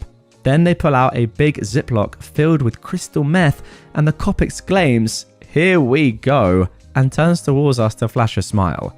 2 of them go back to search the hotel room and bring down 2 bags with more drugs, a scale, 4 car keys, and a big wad of cash. Unfortunately, none of the cars were in the parking lot, and the perp said they'd been traveling by Uber. The cops contacted one of the thief's friends to pick up the dog, who arrived pretty quickly. It was an older Asian dude with tattoos, flashy jewelry, in an old luxury SUV. Don't worry, we got his pics and license plates. All these guys seem like characters out of The Brother's Son. The deputies then gave me all the paperwork and told me that one of the guys said they stole my card off of the internet. I would have guessed that they used the scanner while I was at the fair a few weeks ago. I find that so weird because I haven't used my card online in almost a year. Apparently they made a physical card that had a different name on it. Anywho, I walked inside to give the front desk a copy of the incident number, and then I remembered something else. I remember seeing another transaction for a storage unit that was made yesterday and 2 charges at a rental truck company. I go back outside and talk to the sheriff, and I asked him if he wanted me to try and figure out where that was. I was able to track down the storage location to a city about 15 minutes away, but no can do on the trucks. I called the storage place and they confirmed that a payment was made with my card, but would not give me the unit number. From there, the sheriff said that it was out of their jurisdiction and they would try to get a search warrant, but that might take a while. However, it might be helpful if I made a police report with the other city. So, with nothing better to do, I drove my butt over there and made another police report regarding the storage unit. So that is it for now. I'll update if anything else happens. In the meantime, I will call up the credit bureau to freeze my social security, tell my dog to be on alert, and load magazines. Any other suggestions? Also, the copper asked if I wanted to prosecute, but that was before the drugs bust. So do I now need a lawyer? Thanks in advance. Wow. I did not expect this when I first read the title, which was just hunting down credit card thieves. You know, it happens. It's annoying, but normally you get your money back, and credit card thieves are pretty terrible people, but you know, they're just fraudulent. They're just trying to steal some money, not like terrible, terrible people. But yeah, these guys, wow, they had something else going on. Unbelievable. I mean, I say they're not terrible people. They are terrible, terrible people. But there are levels to terrible, if you guys get what I'm saying. But yeah, I mean, just go to town on them as much as you can. I don't think you need a lawyer. I think your lawyer is the prosecutor, right? But yeah, just get them to trial as quickly as you can and be a witness and just dominate. That's what I'd do anyway. It's just pretty crazy how something that started off as, yeah, maybe pretty normal. I mean, credit card fraud does happen a lot, sadly. Eventually ended up with this and people running out of a hotel, just, yeah, bags and bags of drugs in the room. Oh, God. Crazy operation going on, and you're the one that's uncovered it. Fair play, OP. Being the worst boss ever does not pay off. In the year 2003, the company I was working for closed down, so I sought out new employment. I was a machinist by trade with a great reputation, so it took me less than a day to get a job. We will call the new place Spiral because of the specialized tools they made. Anyway, I started out as one of the operators. The place was owner operated, meaning the owner was there daily. He had a floor supervisor that was actually pretty nice. After I'd been there around a year, the owner and super had a falling out, and the super left. For whatever reason, the owner, we should call him Dan, told me that I was in charge. A little backstory on Dan. He was in his 60s and had started the company out of his garage. He ended up buying a huge chunk of land and turned it into an industrial park, all while in his 20s. By now, he was one of the richest guys in the state. He was also the biggest jerk I had ever met. He treated every employee like garbage, except for me and one other guy. If we dared to talk to each other during work hours, he would scream at us. My promotion kind of financially trapped me. Dan would have no problems talking to me though, and he was the braggy sort of rich guy, while paying us the bare minimum. During our talks, I learned that he cooked his books. You see, the industrial park was owned by an entity that he created, while Spiral was owned by another. He would always make sure that the park entity charged Spiral enough in rent that it looked like the company was barely staying afloat. He also bragged that he'd taken a bunch of industrial waste and buried it on his property at home because it cost so much less. He made my life hell over the next decade, always keeping my pay just high enough that I couldn't afford to leave, while treating me and my guys like trash. I ended up with a 95% turnover rate on employees. I'm not exaggerating. 95% turnover rate. So 19 out of 20 of your employees left. That's mental. We ended up having to go to temp agencies, and towards the end, even they refused to send me people. Wow. I had to do some careful wording, but my duties ended up swelling to the point where I convinced Dan to let me say I was the plant manager. This right here was huge. I have no degree from college, but I now had a title and the experience. I started to look for a job in earnest, and after 6 months, I found one for a lot more money, with benefits. Yeah, Spiral had none. Now, over my time at Spiral, I had seen everyone that gave them notice be told to leave on the spot, and the company that hired me insisted I give them the 2-week notice. So I said I would, but I didn't. At the end of my last day, I sat at my desk and sent an email to the head of OSHA and the state's EPA office, 2 men that I'd gotten to know well. I filled them in on all the violations that Dan had disclosed. I also sent an email to the state's attorney about the books. I left my keys on my desk with a paper under them that simply read, "I quit." I never found out if the state's attorney went anywhere, but the contact at OSHA let me know the company ended up with $150,000 in fines for some willful violations, and the guy from the EPA dug up half of Dan's property before he admitted to where he buried the waste. Last I knew, he ended up in jail. Now, interestingly enough, OP actually said at the top of this one that they originally shared it in Petty Revenge, but they were told they should post it in Nuclear Revenge instead. And yeah, this is not Petty Revenge at all.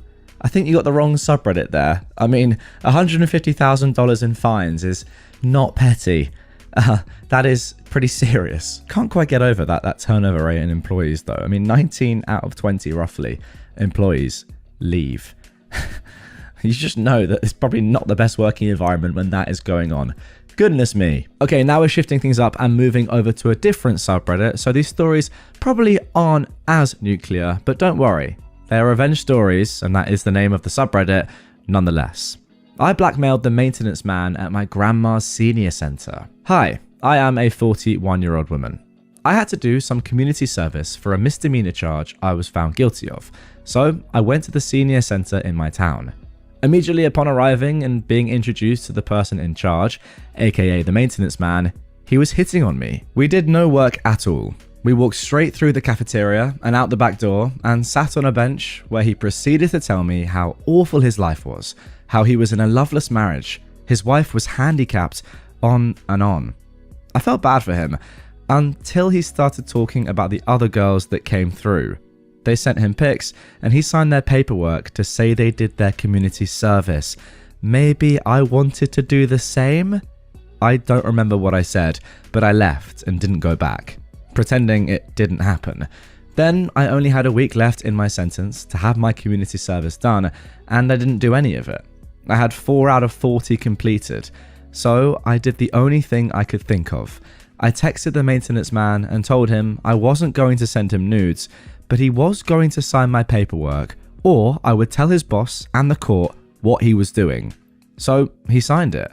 Then I told my probation officer not to use them anymore and why. I wanted to call his boss, but never did. I just wanted to make sure that he wasn't taking advantage of the women in that program anymore. Just to clear things up, he is no longer part of the program because I did turn him in the same day I blackmailed him. I regret not doing it sooner, and I regret not telling his employer and his wife. Funny ending to this one is one day I was at work telling some girls about this guy, and later on that day, one of them pulled me aside and told me that the maintenance man is her stepdad. She started crying, saying she knew he was doing this to her mum, but her mum won't believe her, and maybe now she will. I felt terrible for her. I told her to have her mum call me and I would tell her all of it, but I never heard anything, and as far as I know, they're still together, and he still works there. which sucks because now I'm 50 and can go there and it's awesome. The craft room is insane. They have a choir, lots of exercise equipment, free transportation, and day trips everywhere, but I don't want to see him. If I had the balls, I would totally go and make sure I said, hey, remember me? Oh God, what a horrible person. I mean, just what a horrible person. I really wish that, like, you know, this isn't, as I said, this isn't from Nuclear Revenge. This is just from r/revenge stories. And this is one of those stories where I wish the revenge was nuclear. Like, the fact that that guy is still working there now is ridiculous. I feel like this is one of those where you need to find out and get in contact with other women that this has happened to. I don't know how you would, but maybe, you know, talk to some other staff at this location and sort of explain what's going on and what this guy has done to you and other women. And maybe they'll have the contact details of others that have worked there before. I mean, they should, right? They should have the community service details. Whatever. Like, you need to do something about this because this guy is just taking advantage of you. And I sort of get it. Like, if you're someone that has to do community service and this guy's, you know, exploiting you, sure, but like offering you a decent deal, you can do this and get off completely. Don't know. I can't like really blame any of these girls for doing this. It's just so, like, yeah, as I said, exploitative and manipulative and just disgusting. Just very, very gross. This is what I say. Like, sometimes is violence the answer? I don't know. This guy's got away with it completely, in my opinion. Yeah, there was a little bit of revenge, but barely any. I mean, look, fair play to you for actually getting him to stop and not take advantage of women. But is that revenge? Getting someone to stop what they were doing? Not really. Like, where's the revenge there? They've just stopped. It's a shame. I wanted more there. Now for our final revenge story of this one. A lousy friend. This is about my ex-friend Ivy. We grew up together, did everything side by side, and had each other's backs always. About 5 years ago, I really needed her the most, as I was in a really rough period. I lost my job, and not long after, my boyfriend broke up with me. I needed a place to stay for a while as I figured things out. Ivy, who more times than I can count I'd given a place to stay when she was struggling, and when she was going through breakups, couldn't help me. This one time I needed her. She just said, look, I wish I could help, but things are tight. All I needed was a place to stay. I'd pay for everything else I was going to need or use. I managed it somehow with the help of another friend. I found another job and I was doing okay again. Now, fast forward a couple of years and I was doing better than ever. Great job, my own place, a solid life. Then, out of nowhere, and after years of no communication, Ivy showed up at my door. Guess what? She needed a place to stay for a few weeks since she was down on her luck. I just looked at her, thought about all the times I'd been there for her and all the times she wasn't there for me. Then I smiled and said exactly what she said to me. I wish I could help, but things are tight. It wasn't something huge, but it felt great. Revenge isn't always loud. Sometimes it's just letting people feel the loneliness and absence they once left you with. And there we go. That probably is the moral of the story right there. Look, we started with some nuclear revenge in today's episode, ended with some more minor stuff. But yeah, I agree. This is just karma personified. And I think that you're right. It doesn't have to be loud. Revenge doesn't have to be grandiose, crazy, even nuclear. Sometimes it's better to just send a message with something like this. In this case, it's a literal message just saying, you know what? No, you did this to me. I'm doing this to you. How do you like it? But other times I do feel like, yeah, maybe it's better to go a little bit more overboard just for the fun of it. This time it wasn't one of those occasions. And I think what you did was perfect. It would have been nice, I think, as well to just, and maybe she did infer this from what you said or the tone of what you said, but you know, you're doing well and you have your own place and you probably, well, definitely could have taken her in once again. I mean, if you took her in before when things were worse for you, you can definitely take her in now. I hope she knows that. I hope she knows that things aren't tight for you, that you're doing well and that you were saying that sarcastically, because yeah, that's when it would hit the hardest if you're like, oh God, this is because I said what I said and didn't take her in. I should have done that.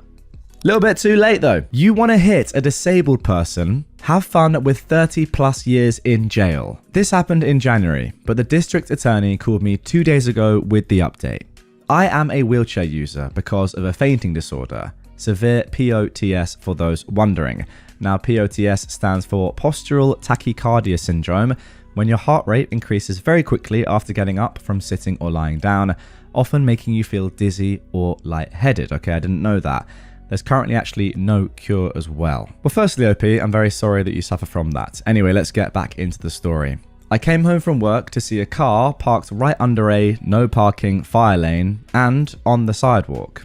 It blocked the way into my apartment and I had to leave the wheelchair in my car. I started taking photos of the car because this had been an issue with the owner for months. My landlord had told me to get photos of it and email them to him every time she did it after I mentioned it in passing. While taking a photo, the owner came out of her apartment to scream at me.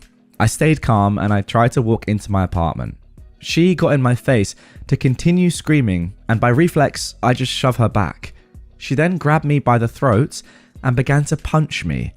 After a minute, my neighbours and roommate, who were having a smoke, came running and got her off of me. Police were called, paramedics showed up because my neck was bleeding, she had acrylic nails, and I ended up going to the ER because I had a syncope episode while the paramedics were there. Now again, a syncope is another word for fainting or passing out. I wasn't sure about that, but there we go. Someone is considered to have syncope if they become unconscious and go limp, then soon recover. I decided to press charges, thinking I'd just get an aggravated assault or something.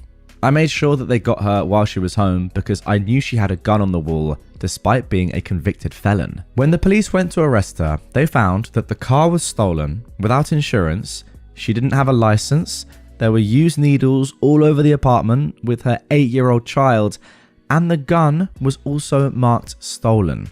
The child is in foster care and she is now in jail without bond. The DA said that her child recorded it. She apparently told her to, and it was already ruled as an assault because of the overwhelming proof, plus the 7 counts of assault she's gotten in the past 5 years already. Oh my goodness.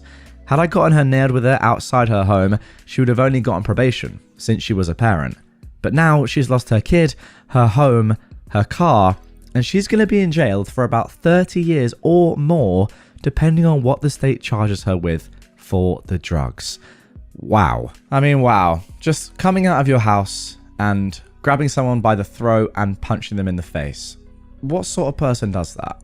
It's just insane. I'm not entirely sure, to be honest, if this revenge is nuclear. I think it's more just like the justice that this woman deserved. Like, yeah, 30 years is a lot, but that's the way she's lived her life. She's done so many illegal things that she deserves 30 years. Like, I think nuclear would be if you had grabbed her by the throat and then just killed her. That probably would be more nuclear. But yeah, being realistic, I think that this is completely legitimate. And, you know, the law has said she deserves to go to jail for 30 years or more. That's not nuclear. That's just justice. I'm not sure what the damage was to you in the end. You didn't actually say how badly you were damaged. I mean, you went to the ER, but were you there for a while or not? I'm not sure. I mean, your neck was bleeding. That's never good. But it sounds to me as if you did society a favor by taking this hit. Yeah, it wasn't a good thing for you. And whether or not you stayed in the ER for a long time or not, it's terrible. However, getting this woman off the streets, out of society and into jail for that length of time is a great thing. You had to sacrifice your neck, but it was worth it. Wow. What a terrible, terrible woman. Let's move on to the second story. Now moving on to our next revenge story. I got poisoned by my old job. I called in my dad, outed them for illegal practices, caused my 2 brothers that worked with me to quit with me, and plunged their store down their ranking lists. Now I warn everyone not to buy anything from there. This is going to be a long one, so settle down friends as I tell you the horrors of this danged store. So, I, a 21-year-old man, used to work at a particular chain of southern grocery stores that sounds like the word Pringles. I worked at their stores from age 18 to 21 and I only quit last year. I'm turning 22 in July. So yeah, these stores were the only places I ever worked. I don't want to get into all the nasty details or we'd be here for years, but this corporation is so messed up and corrupt. They did everything from shuffling around sexual offenders from store to store to firing people based off of race and religion. I myself got harassed a ton by another worker and several recurring customers, and nothing was ever done about it. But that's a different story. Now, on to why I quit from the first store. At this time, I was freshly 19. I was the main cook at the Asian food station at the deli, on top of manning several other stations. I was kneeling down to get the sauces from a low fridge when I breathed in, and I felt something hit me in the back of the brain. I was thrown off for a second, but I figured I was fine. They had an outside contractor in our area doing some work, so I just assumed that I caught a whiff of a cleaner that he was working with. I picked up the wok of orange chicken I'd been making, and I brought it up to the serving station and put it up when one of the servers, a very sweet elderly woman, asked if I was okay, looking very concerned. I still felt fine at the moment, so I said yes, but that was it, for the moment. I immediately felt the worst brain haze I'd ever felt. My feet went out from under me and my vision went completely blurry. I stumbled backwards and I was able to catch myself on the counter behind me. Later on, the server told me she asked if I was okay because I hadn't only just lost all my colour, I'd gone grey. It felt like all my balance was gone. I worked with two of my brothers at the same location and one of them came running to help me stand. I had vague memories of my brother helping me walk to the indoor cafe, but my head was literally lulling in circles. I couldn't keep it upright. I think I almost fell on one of the managers from the front of the store. My brother made me sit down at a table and got me a cup of water. That's when I realised I was crying. My heart was pounding so hard, my entire front of my uniform was moving with it. Whatever my body was reacting to was so bad, it was overwhelming it. I felt like I couldn't move. I was just sunk into the chair, crying. I tried to pick up the cup, and my brother had to come back to help me take a drink. At this point, I was panicking. A fact about the kitchen that I, as the head chef, was painfully aware of, we had a gas-run pizza oven, a really old gas-run oven. A gas-run oven that you had to kick to get all 4 burners to get on. I'll tell you now though, that wasn't a gas leak, but that's where my brain immediately went to, especially since they refused to do maintenance on that oven, or the gas-run open flame woks, one machine away from said oven. This whole time I felt like I wanted to throw up, but at the same time I couldn't. The supervisor told my brother he had to stop checking on me and that he'd get in trouble if he kept checking. The supervisor and other members of morning shift, I was a night shifter, my other night shifters know how it is, well, they were treating me like I was exaggerating. One of them came over, one of whom I particularly hated because she looked down on everyone, and started baby talking about how some people are just weaker than others.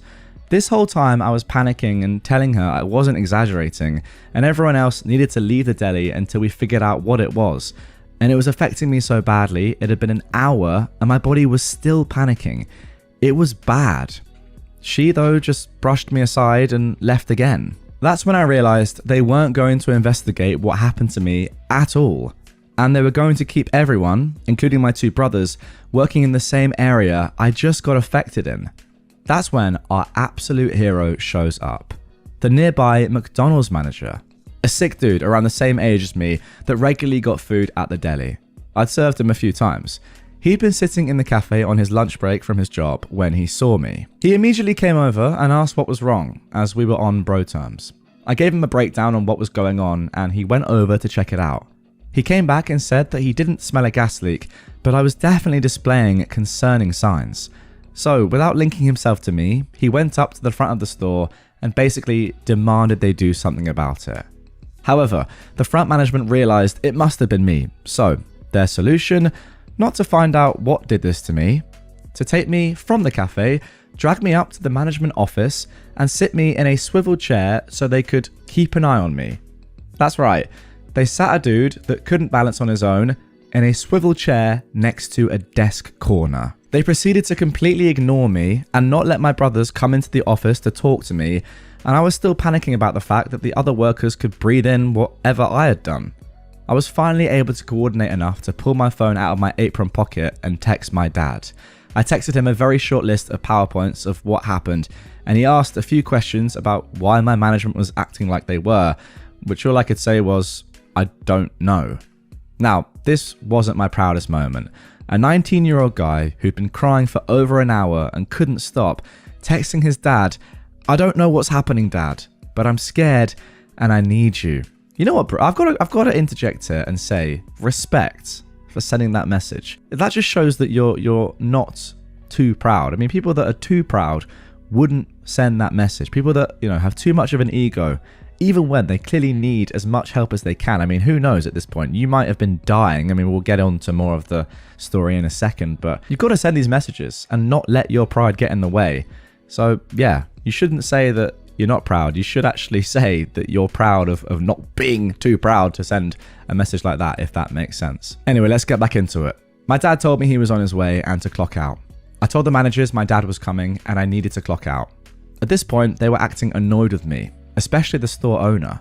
I could talk for days about how terrible the store managers were, so they were glad I was leaving. They offered to help me walk to the time clock. I should have taken their offer, but I was so angry and disappointed I refused, and I just held onto the front desk and shelving as I got to the clock out room. I clocked out and I stumbled my way back to the area I worked at to get my stuff. I had to bring my own supplies to work because they never gave us new equipment, so I had a whole backpack I needed to grab. My brothers immediately tried to run over to me when they saw me, but the manager blocked them and told them to keep working. How toxic is that? Before I could get my backpack, my manager, a woman that I'd been working under since I was 18 and frankly scared me, blocked me from going into the back room to get my bag and started demanding answers from me. Once again, this is not a proud moment. I have a medical condition that made me stop growing at 14, so I'm pretty easily intimidated. She was taller and stronger than me, and I still felt completely vulnerable. All of my senses were still shot, and my body was still in panic mode. I tried to answer her questions, but I was just mumbling and stumbling over my own words. That's when I saw him. My dad. My dad is a 5'6" man who worked as a jack-of-all-tradesman for most of my childhood. I'm talking plumber, electrician, groundskeeper, roofer, builder. At this time, he was working as a contractor, so he quite literally was building and modifying higher class houses in the mountains. He came storming in his contracting gear with a bandana wrapped around his head. That is when I knew I was going to be okay. My brothers talked about it later, but if anyone knew anything about my dad, if he had that bandana on, he was going after someone, and they were royally screwed. He walked up and immediately crossed his arms, demanding to know what happened to his kid. Once again, not a proud moment, but I moved to hide behind him. My manager was caught off guard for a moment, but recovered and started telling my dad that I'd just overreacted to a cleaner the contractor was using. At that time, I'd figured it must have been something that the contractor was using, but I didn't know for sure. So the fact they knew what had done this to me and didn't feel the need to tell me made me mad, but it annoyed my dad so much. He demanded to talk to the contractor. If you've ever heard a 49-year-old man get mad, you can imagine the tension in his voice. He didn't yell. He never yells. But when he gets serious, the tension in his voice is genuinely terrifying. The contractor they hired came over. That's when my dad's expertise clicked in. My dad, the contractor. In other words, the guy that knew all the local laws around contracted labour. He asked all the right questions. He demanded to see what the contractor had been spraying around the kitchen that day. When they handed him the can, he tore the contractor a new one. So the kitchen I work in is blocked from the rest of the deli area by a counter. A counter has about an inch of space under it for cleaning purposes. So when I leaned down, this spray had shot under the counter and directly into my face. And what was that spray? An industrial grade degreaser. It was so strong it was meant to be used in empty factories by someone in a full respirator mask. It wasn't supposed to be sprayed around people, and especially not right in someone's face. My dad immediately pointed this out and demanded to see the contractor's safety sheet on the chemical, something that all contractors in our area are required to carry on every chemical they use to show they know how to safely use it. The contractor said he had it in his van. He did not. The man was using one of the strongest factory-grade degreasers on the market, and he didn't know how to use it. He was wearing a mask while using it, sure, but not a respirator. It was just a plain white dust cover. My dad lost his mind and sent me past my manager to get my bag while he tore them apart. Oh, and the illegal part? Well, the company wasn't supposed to hire outside contractors for this exact reason, but my manager did so that the work wouldn't be filed, so it would seem like our store didn't take any company resources for repair jobs.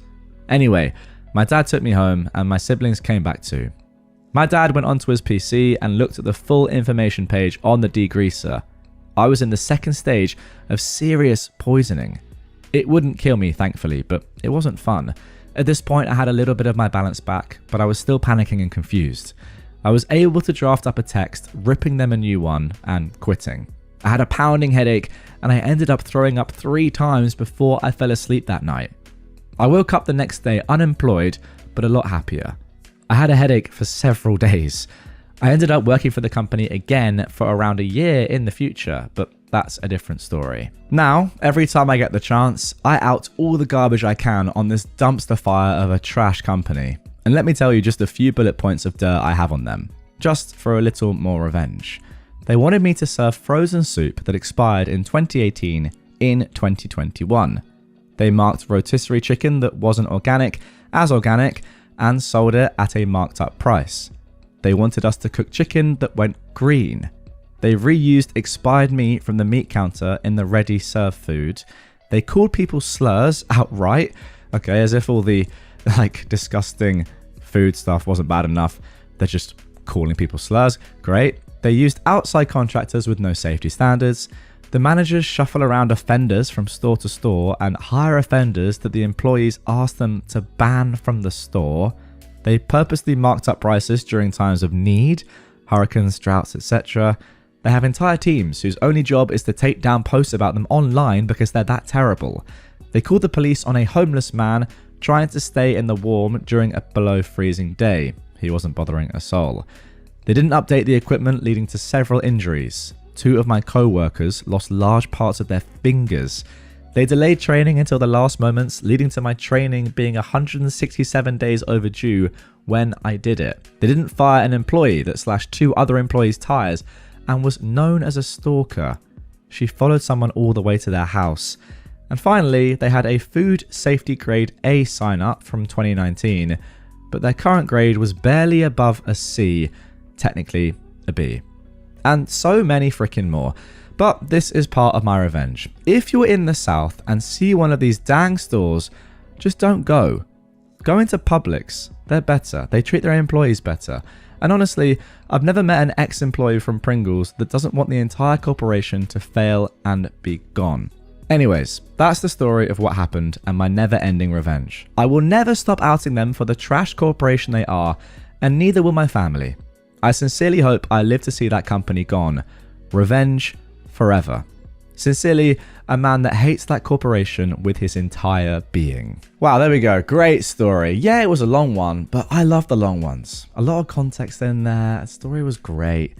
And I think the first thing I need to do, and I don't live in America, so I've actually never heard of this store, but just looking through the comments, and I'm allowed to say this because I'm not the one that's accusing this store of doing anything in particular or, having these sort of practices where they let their staff just call people slurs or whatever to one another or employ offenders, etc.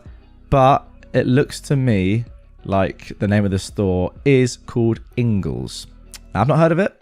Those of you in America, let me know if I'm right or not. But yeah, apparently it's a pretty small chain, only a little over 200 locations. But I can say this: avoid it. I'm not in danger of anyone saying to me that I've made some defamatory remarks or anything that's too incriminating. But just from what I'm seeing here, avoid this store like the plague. Let me make sure it's called Ingles. Yeah, I'm not going to be sued for that. But there we go. That is the name of the store, apparently. Now, one thing that I have to say is, why, OP, did you not go to hospital throughout all of this? Like, it doesn't matter what your manager or your, the other staff are saying to you. You could have been dying. I mean, I don't know what was... You must have had no idea what was going on. Surely someone should have said, go to hospital. Like the fact that the staff were stopping your brothers from seeing you. If I'm your brothers, I don't care. I'm getting in there. I'm saying, no, we're going to hospital right now. That's the only thing I don't really understand about this story. But overall, yeah, great stuff. And you're right. If telling your story online, even me narrating it now, giving my thoughts on it, and you guys all listening and watching to this helps people not go to Ingles anymore, I think it's worth it. Hopefully I can't get sued for this, but I don't mind saying what I've just said. based on what I've just read. Okay, now for our third revenge story. Revenge on my former neighbor who vandalized my vehicle. This happened about 15 years ago. My wife and I purchased a home deep in the country in an effort to simplify our lives. We quickly met our neighbors and everything seemed good. A year or so after we moved into the home, my wife got pregnant with our first child. I traveled periodically for work at the time and I was out of town. My wife was wanting to take a relaxing soak in the tub as her feet had swollen due to the pregnancy. As she was trying to relax, the neighbor's dog was barking incessantly. The dog was a large breed and had a big bark. This went on and on for 30 minutes or so. My wife had a pregnancy psycho moment and got out of the tub, put on her bathrobe, and screamed out the door at the neighbor to shut their barking dog up. Well, here is where the story gets pretty fun. The neighbor went full-on redneck on us. They renamed their Wi-Fi SSID to, quote, "I love barking dogs." We would find random things vandalized on our property. One day I came home from work to see my wife picking stuff up from the driveway. Well, it turns out that this redneck had thrown some poorly made nail devices in our driveway in an attempt to puncture my truck's tires. The next event was truly diabolical. I left for work the next morning, and by the time I got to the interstate, my brakes felt sort of squishy. I pulled into a truck stop to inspect the truck. The petcock valve on my front right brake caliper had been loosened, and my brake fluid had mostly drained out. This guy tried to kill me. I went postal, but with insidious methods. I work in the IT field, so technology is my thing. I had an old laptop that I installed an OS on that is used for security penetration testing, and I cracked their Wi-Fi. I printed interesting things on their printer, including a convincing email from another woman to the husband. I printed prawn photos. I'd love to have been a fly on the wall when the cow found that. I discovered that I could go online and sign up for a prison romance pen pal. I signed his wife up and wrote a letter that was supposedly from her. I gave their address and I told the inmate enough about their life, how long they'd been married, what the hubby did for a living, how many kids, dogs, etc. they had, stuff like that, to make it convincing. I expect that her husband had a few words for her after that. I've never told this story before, and I hope it brings someone else even a little bit of joy. That was a funny one. Now, importantly, guys, some of you might be wondering, like me, okay, that's great and all, but did anything actually happen? As in, what were the repercussions? Because this guy has tried to kill you and you haven't gone to the police. So somebody actually asked OP in the comments, okay, but did this actually achieve anything? And OP said, we moved shortly after. I heard they got divorced a couple of years later. So there we go. Sounds like this did have the desired effect. But yeah, crazy, crazy neighbors.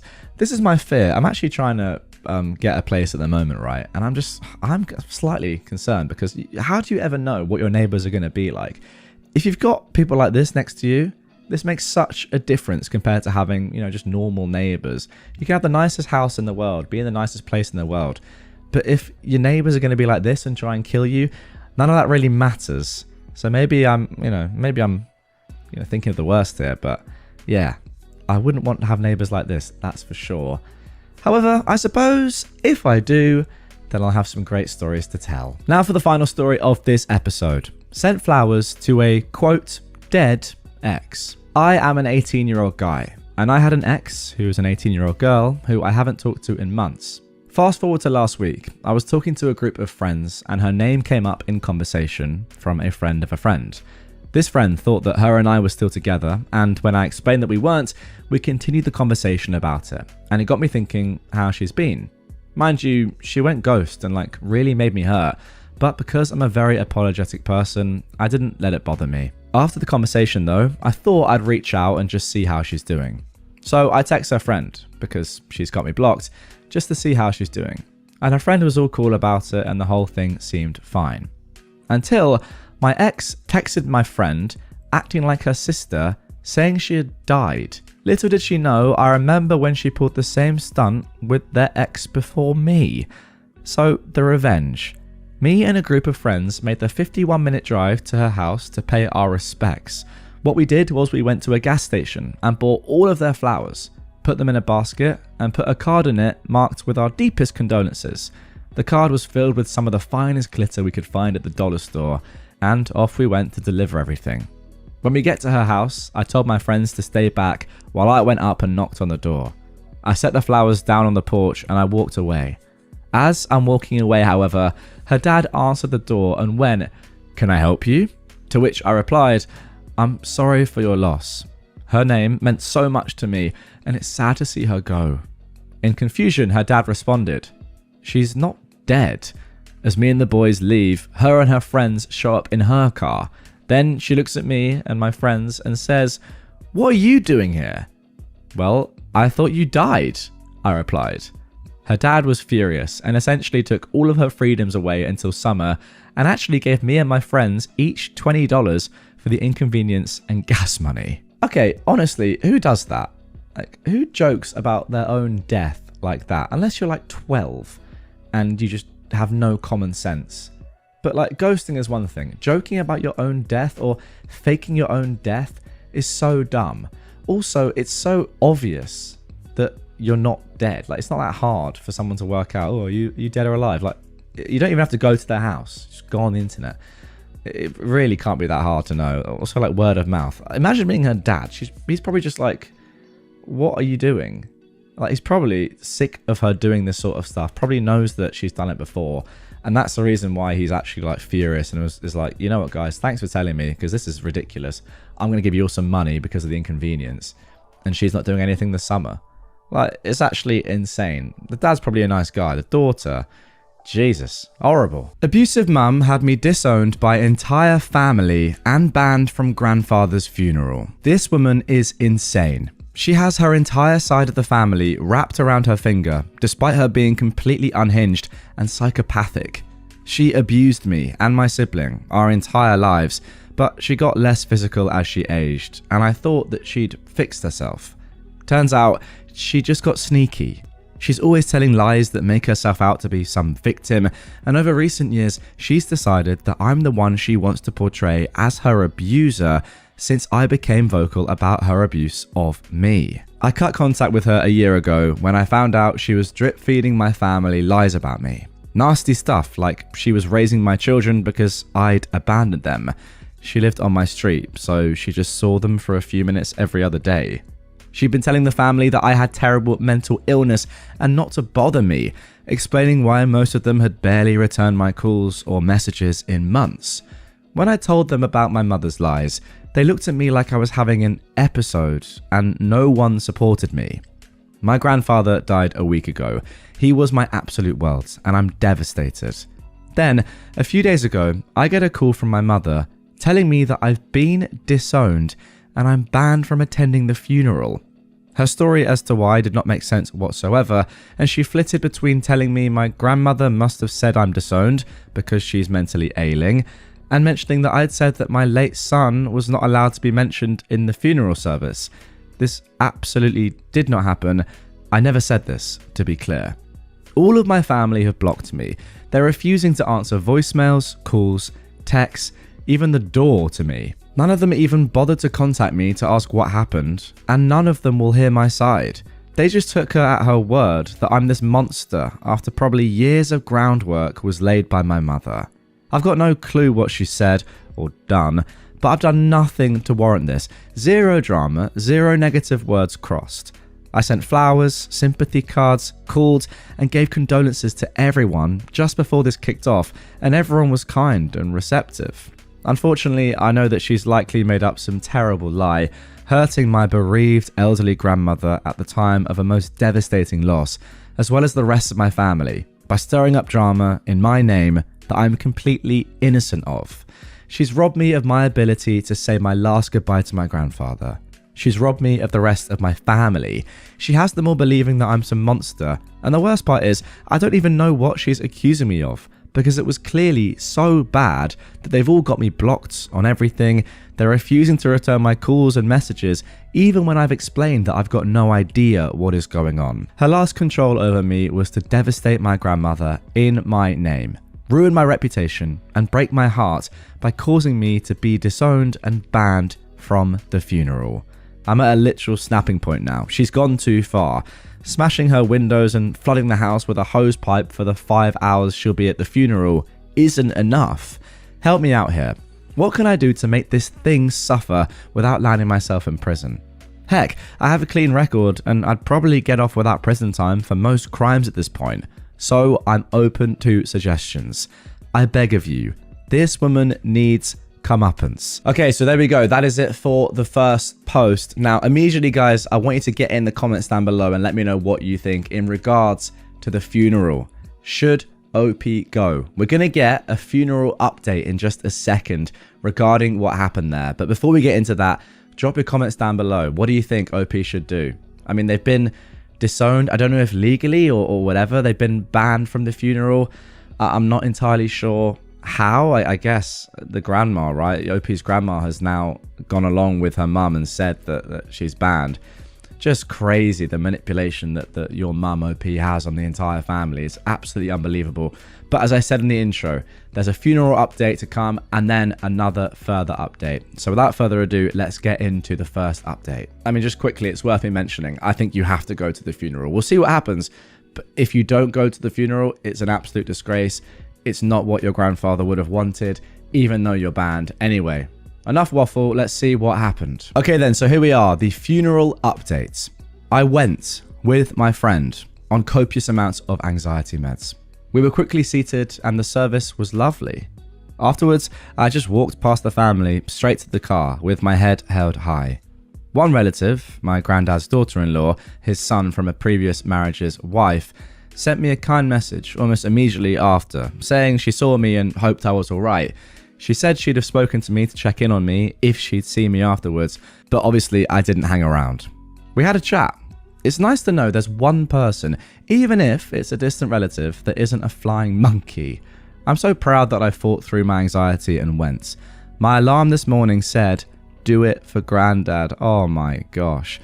I honestly don't know if I'd have had the courage to go without all of your words and encouragement, so thank you so much. Because of you all, I didn't let her win. I mean, that is great to hear, and I'm going to be honest, like looking through the comments on the original post and seeing how many comments OP replied to is actually insane. And you might think that sometimes people say, "Oh, thanks Reddit for the tips and advice," and they're just like, you know, they read a few comments and that's sort of that. They end up making their own mind up, if you want to be cynical like me. But I mean, I'm just scrolling and scrolling and scrolling through the comments that OP has replied to on their profile. And it's crazy the influence that Reddit must have had. So, you know what? Fair play to Redditors. I probably don't say it enough, but, you know, it's a strange old community, but it's very tight-knit. And sometimes when they see wrong, or when they know that something must be changed and must be done, and they really do give great advice. One tip, actually, if you ever got a question in life and you want to use the internet to try and find some sort of help, type in your question or type in the topic and then put the word Reddit afterwards, and that will bring up answers from Reddit, and they're almost always so much better than answers that are from generic articles or just from the internet in general.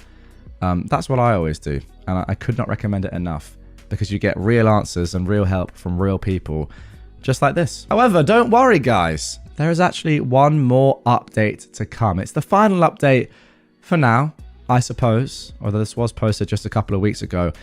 But let's get into it, the final update of this story. But the final update is that my aunt sent me weird messages after the funeral, still refusing to tell me what was said or what I'd done. It was confusing because she went between anger and telling me she'd hug me so tight the next time she saw me.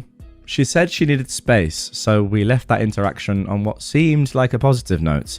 Oh, and it was wild that she said she didn't see me at the funeral, and if I'd have seen you, I'd have hugged you and brought you to the front row with us. And when I said I was sitting at the back, devastated, watching my family at the front row, unable to be there, supporting my sobbing grandmother, my aunt replied, "Oh yes, that was me. I actually asked your mother to tell you to stay away from us all." It seemed very bipolar. I asked her if there was any reason why no one would tell me directly what I was being accused of, and she didn't answer. She just said that she needed time. Right, okay. Now, I'd already decided I'd be cutting contact after this. The hurt was too much, but I'd hoped she'd eventually clarify the situation to me with time for my own closure. A couple of days after her last message to me, my aunt messaged my ex-husband trying to deliver a birthday gift for my son to his house personally instead of to mine.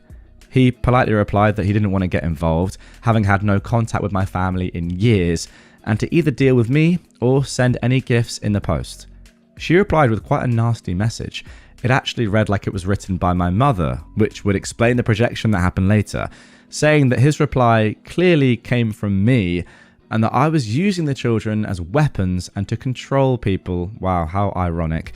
This entire conversation happened while I was blissfully unaware of all of it, having thought my aunt would be in touch soon to speak about what happened and mentioning giving her space. No one had asked me if they could see my children or contacted me personally about birthday gifts for my son. I'd have likely facilitated that for his birthday. But they went through my ex-husband, and when he said he didn't want to be involved with my family, we've been separated now for 5 years, my aunt insulted my ex and me, accused me of generally being a trashy person, said I was manipulating my ex with my version, that maybe there's a reason she won't let you hear our version because it won't be the same as hers. Tell him your version, please. Then I'd actually get to hear what I've done. Again, they were accusing me of horrid things and saying and doing things that I was entirely innocent of. And I knew nothing about it until he sent me the screenshots of their messages, his reply, and my aunt's final response lashing out. It was the last straw. I blocked them all and changed my phone number. I've no idea what's wrong with these people, but I never did find out what I was accused of. I thought my aunt was on her way to being ready to tell me about it soon, and I gave her the space she requested.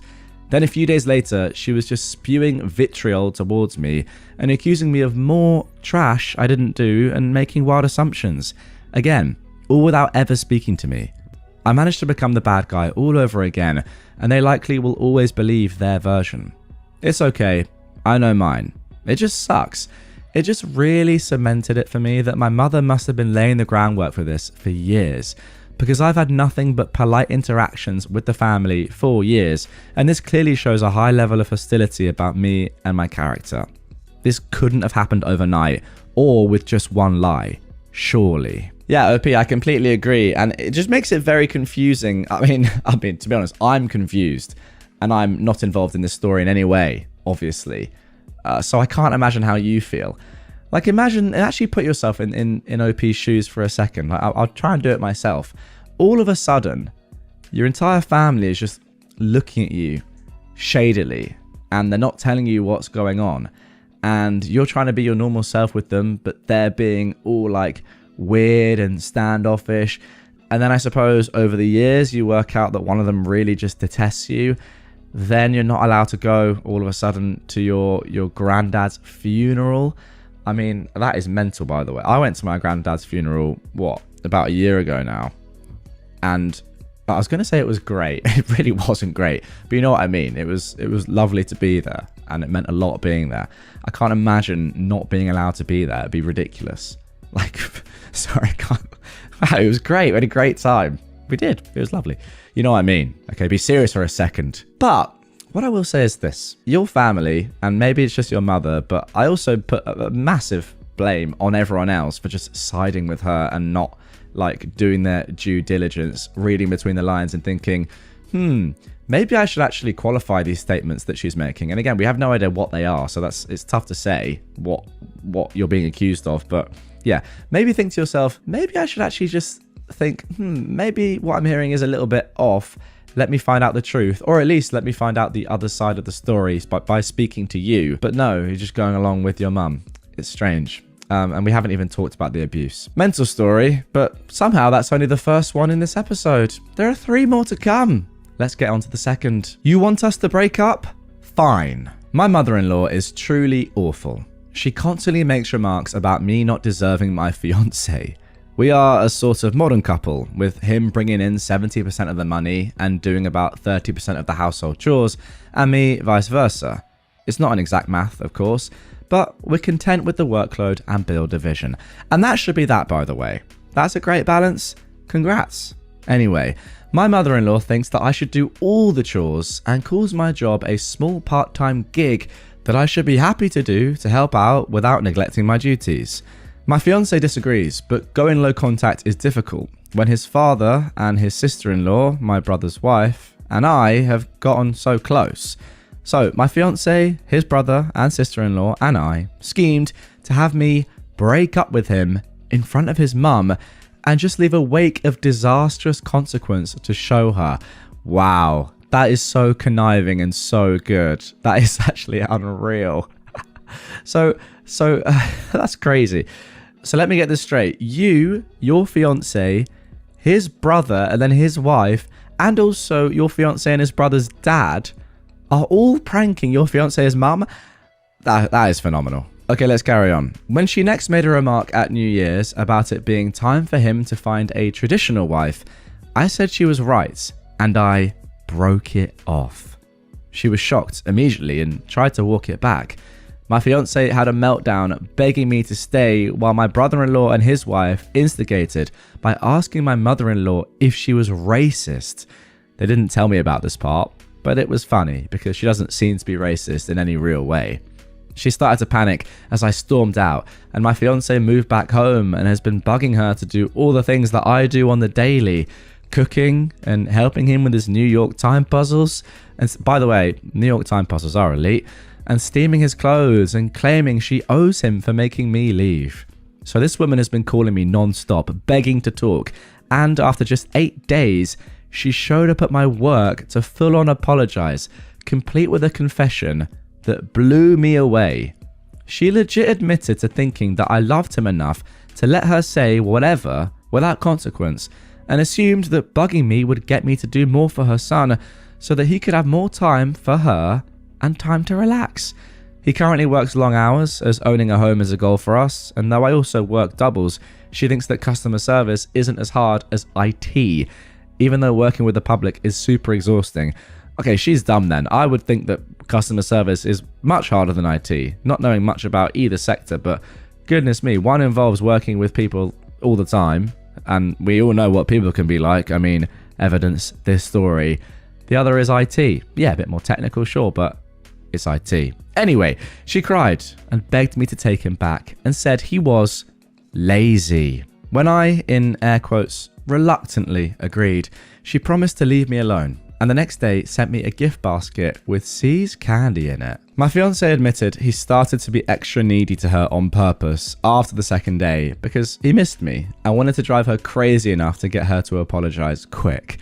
What a phenomenal story. I mean, this is just a phenomenal story. After the severity of the first one, to get a story like this as the second is just so good. Like, I just love that everyone bought into it so much.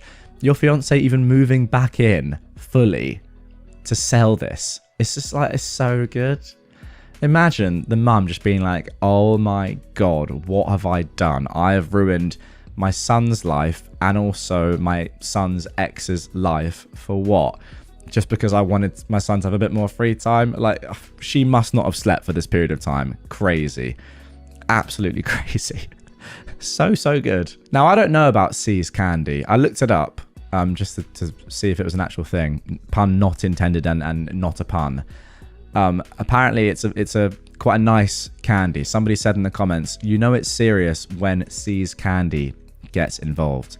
So yeah, maybe it's like the equivalent of I don't know, getting somebody flowers to apologize. It's top tier stuff, which I suppose makes sense. But yeah, genuinely wonderful story. But sadly, guys, that is the last fun story of this episode, and things now get slightly more serious once again. Revenge on a terrible neighbor. Years ago, I rented a townhouse while working on a studio contract.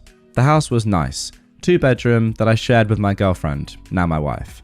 There was a single attached garage, which is a main part of the story. The next door neighbor, who we'll call Chad, was a real piece of work. He was mid-30s, balding, which he tried to hide with a buzz cut, and one of the shortest men I've ever met. He compensated for his lack of height by having a giant lifted custom pickup truck that was too tall to park in his garage. His other pride and joy was a heavily modified Honda Civic, which he liked to rev the engine loudly most days. Chad had 4 friends who he'd sit with at the end of his driveway and drink beer with all day, leaving empty cans everywhere. When I started renting the house in the spring, Chad was initially friendly, offering to move his car to allow the movers to easier access the house. He parked in both spots, despite a visitor lot right across the street. After the movers left, Chad mentioned that the previous tenants let him use their garage for his car in the winter, as his was full of exercise equipment and the sweet motorcycle he was building. Goodness me, I mean, that is crazy. Just asking to use and actually being allowed to use someone else's property. The old tenants must have been very nice, fair play.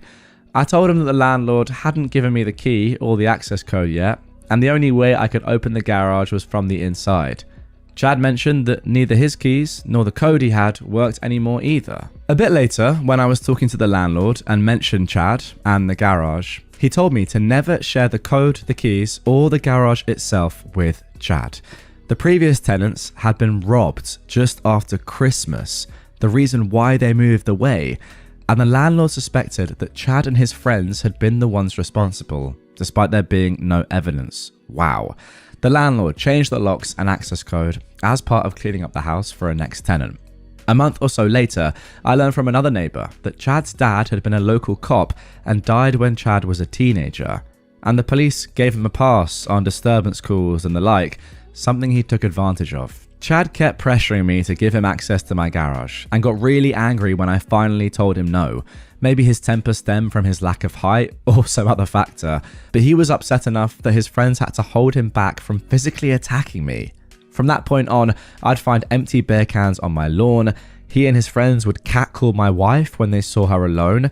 He would park his truck blocking access to my driveway, would blast music at all hours of the day and night, and just do other things to make a nuisance of himself. As winter came, things got worse, as he was no longer allowed to park his truck on the street and was denied parking in the visitor lot.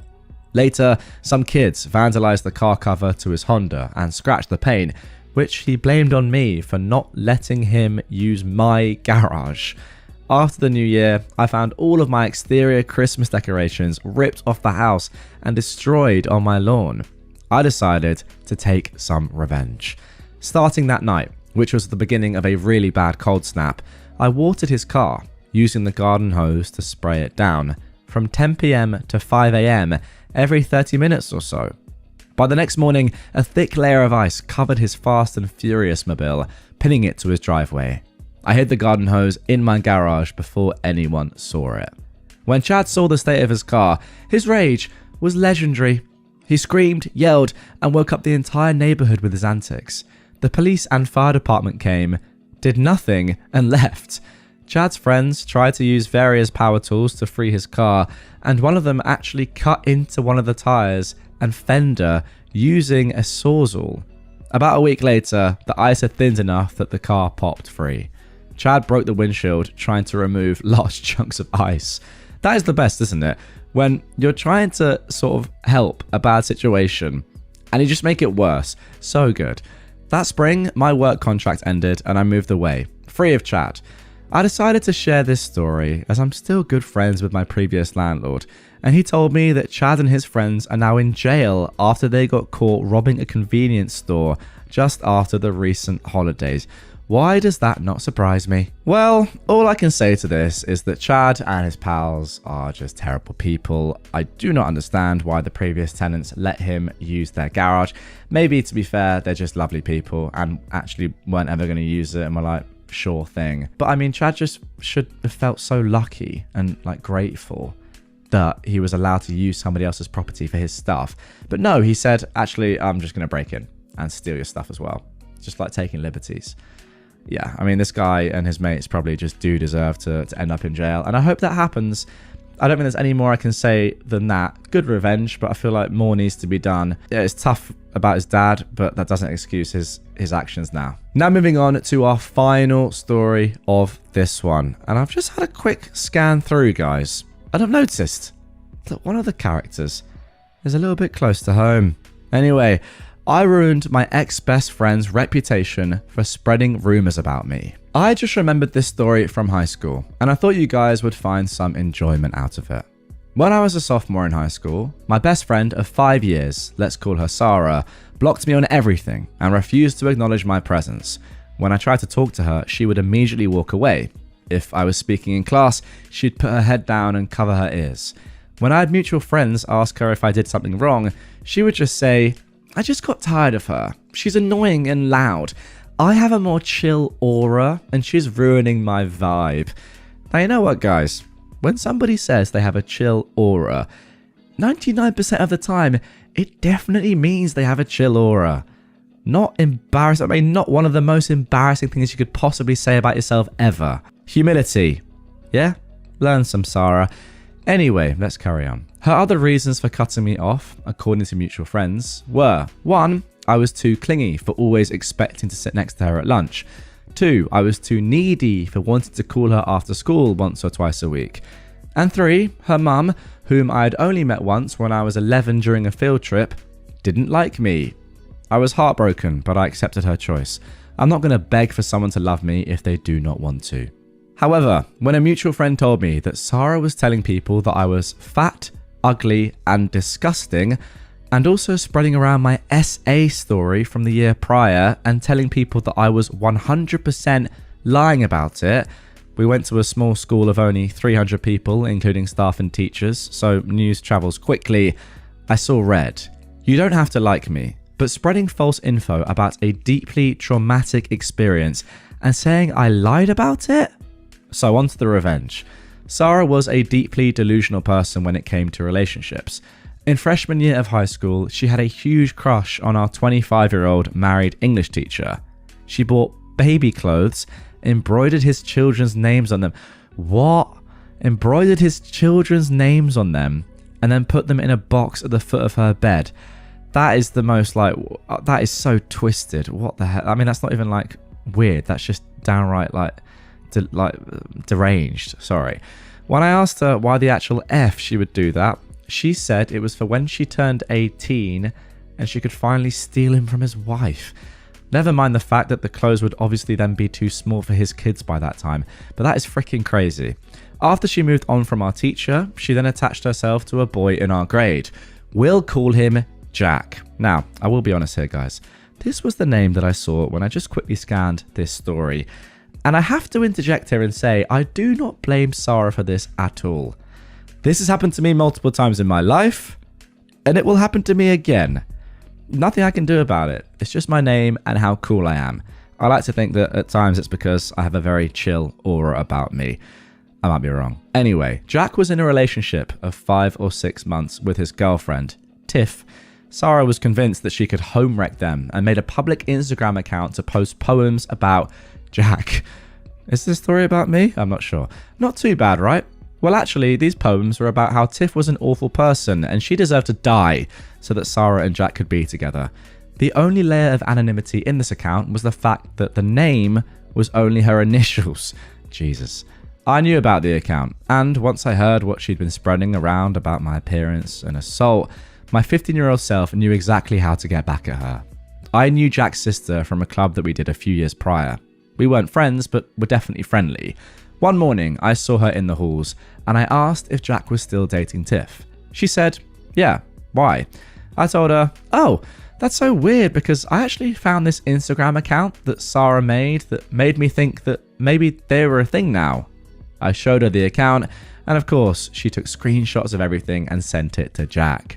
5 hours later, the account was deleted, and Sarah didn't come to school for 2 days. I heard from mutual friends that Jack and Tiff both sent her long, not so nicely worded texts about her behaviour and the account. Sarah got a reputation for the rest of high school for being crazy, delusional, and boy crazy. Jack's sister never told anyone that I was the one who told her about the account, so nobody ever found out that I was the one who told her. We are now in our early 20s, and since high school, I have lost 100 pounds. Wow. Had a glow up, and by the way, she's put this in air quotes. She's not saying, I suppose, that she's now really good looking, but yeah, probably had a glow up. If you lose 100 pounds, that's absolutely insane. Have a loving fiance that I started dating senior year of high school, a well-paying career, and a large support system of loving friends. Sarah, on the other hand, has never been in a relationship. I would argue against that. I think she's been in a couple of relationships with her old English teacher and Jack. They were just pretty one-sided relationships. Anyway, she has no friends. She dropped out of college junior year. She lives with her parents and still can't drive. Hang on a second. I'm not in a relationship currently. I do have friends that didn't drop out of college junior year, but I am also living with my parents right now, and I also don't drive. I'm feeling slightly attacked here. Anyway, was I a jerk? Definitely. Was it the right thing to do? Probably not. Do I regret it? A little bit. But at least no one believed her anymore when she talked about how much I was lying about one of the most traumatic things that has ever happened to me. And that is the main point, I think, at the end there. Like, to lie about that is just ridiculous. And when I say lie, I of course mean that Sarah is the one lying, not OP, obviously. I mean, that is crazy. She is obviously, as I said, a deranged individual anyway. But there is a limit, isn't there? And obviously we got to that when she said that you were fat, ugly, and disgusting. That's just bullying. But on top of that, spreading that your essay, well, first of all, spreading around your essay story, which I presume not everyone in the school knew about, obviously, and then saying you lied about it on top of that. So first of all, telling people about what your actual trauma is, ridiculous, and then saying, oh, actually, no, but she just did it for attention, or maybe not that, but just none of it's true, is genuinely crazy. I think that should be illegal. Like bullying is one thing, but then like telling people about someone's trauma, which is, you know, obviously illegal in itself, the trauma, then saying they lied about it. Like that, I know you're only like 15 or whatever here, but is that not some sort of like defamation? Like people genuinely would unalive themselves for stuff like this. That has to be illegal. It has to be. I pretended to be gay so that two loudly homophobic guys would get arrested. This is a true story that happened a few years back. I'm sitting at a bar, 3 beers deep, with a group of heterosexual guys, I should add, friends that I hadn't seen in a while.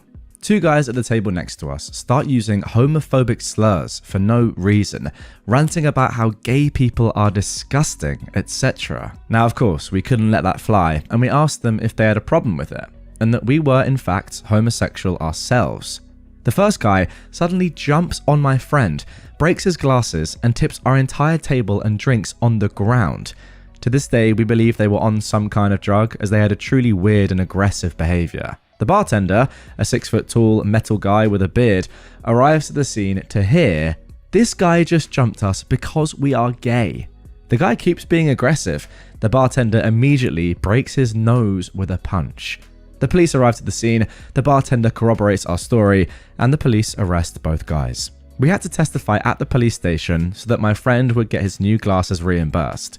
We kept the same story all night, so the 2 guys got a hate crime charge. Well, there we go. A pretty chaotic start to this episode, but goodness me, that is the justice and the outcome that we all wanted to see. I mean, yeah, I completely agree with you. It would be very strange if these guys weren't on some sort of drug. I mean, the way they've acted there is just absolutely insane. I mean, being homophobic is one thing, but then jumping on someone who says they're gay, maybe they just are like that, and I know people like that do exist, but that seems a little bit extreme. Nonetheless, though, I can't believe people like this do exist, and thank God that they're getting charged. I would actually love to know, and let me know in the comments down below if you know. What can I expect? What can we expect these people to get charged with? Like, are they going to go to prison? Are they going to have to do community service? Are they just going to have to pay a fine? Will they kind of get off? I have no idea. Let me know if you know in the comments down below. Whatever the punishment is, it should be worse. Let's move on. Made my racist coworker uncomfortable after he made a joke? Oh well, I am a 23-year-old woman, and I've been at my job for about a year. I'm one of the youngest in my department, and one of the few women of my background. I usually ignore workplace banter, but one coworker, Stephen, who is 34, has a habit of making subtle comments that don't sit right with me. At first, it was small things. He'd ask where I'm really from, or joke about how I must be great at handling spicy food. I never made a big deal out of it. But last week at lunch, he decides that apparently I am lucky they probably needed to hit their diversity quota. I'm guessing he always does this sort of thing, because everyone let out a good old chuckle. I almost hesitated, then I let it go, and I said, maybe, but it's crazy how I got promoted so fast, whilst you've been in the same role for like 10 years? Maybe they have a quota for that, too. I'm guessing everyone got uncomfortable because the room went dead silent. You could hear the clock on the wall almost. Stephen looked at me like a kicked dog and said that he was just joking. I didn't really care to hear it, so I just smiled. Later, my manager told me that Stephen felt humiliated and that I should have been more professional. I said I responded the same way he spoke to me. Yeah, Stephen, feeling humiliated and you should be more professional in the office. Look in the mirror, mate. Go into the gents and look in the mirror. What are we doing here? Stephen said that he was just joking with you. Well, why didn't you just say to him, I'm just joking with you, man. How do you like it? Ridiculous. Absolutely ridiculous. Also, it's not really that he's just joking, is it? Because it's just racist, like, or xenophobic. I don't know exactly what your background is, but I can probably guess from what he's saying about, you know, where are you really from and handling spicy food, that it is just disgustingly racist. So it's not even joking in the first place. It's just racist. Now, if you like stories about racists getting completely destroyed, the next one is one that you're going to love as well. My dad claimed to be Mexican and severely humbled a lady. My mum and dad were at my mum's company Christmas party years back. There were drinks flowing, and in the elevator on their way to gather her things with a few colleagues, a lady started to go on a rant about Mexicans. A little bit of a theme in this one so far. You can imagine what she said, and none of it was flattering. My dad has black hair. He also worked outside very often and was quite tanned still, despite it being winter. Mind you, his heritage is straight up English and Irish, maybe a hint of German. He listens to her rant while the elevator moves, and just before they got off, turns and says, "My dad is Mexican." This lady went dead white and stumbled over herself trying to apologize. She proceeded to apologize to my mother for about 6 months. Every person in the elevator, aside from this lady, knew that my dad was not at all Mexican. Some of them were though. So all of them refrained from telling her that he lied. She ended up leaving the company, believing that she'd mortally offended her co-workers, actually supervisors, if I remember correctly, husband, with her racist ranting. And I hope she thought twice before she opened her mouth again. I don't think she should have had to leave the company there, guys. I think she should have been fired. I'm sorry. Doesn't matter if anyone's Mexican or not. Someone should have reported her. That's crazy. Now, what's great is that people in the comments here are saying, as a Mexican, your dad is officially an honorary Mexican now. So he's doing the God's work, and he is standing up for Mexicans and also just minorities in general that do suffer racist abuse. Just like this, once again, just pure xenophobia. I don't really get why people like this exist, and I'm sorry, I've got to double down. Like, it should not take someone to be a fake Mexican to get this lady to leave the company. And it shouldn't take her to leave the company. Like, anyone in that elevator should have just said, you know, this is what just happened.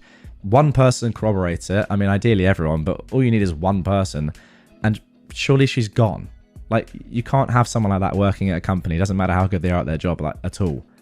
Or if anyone Mexican was in the lift or not. It's just racism. Get her out of there.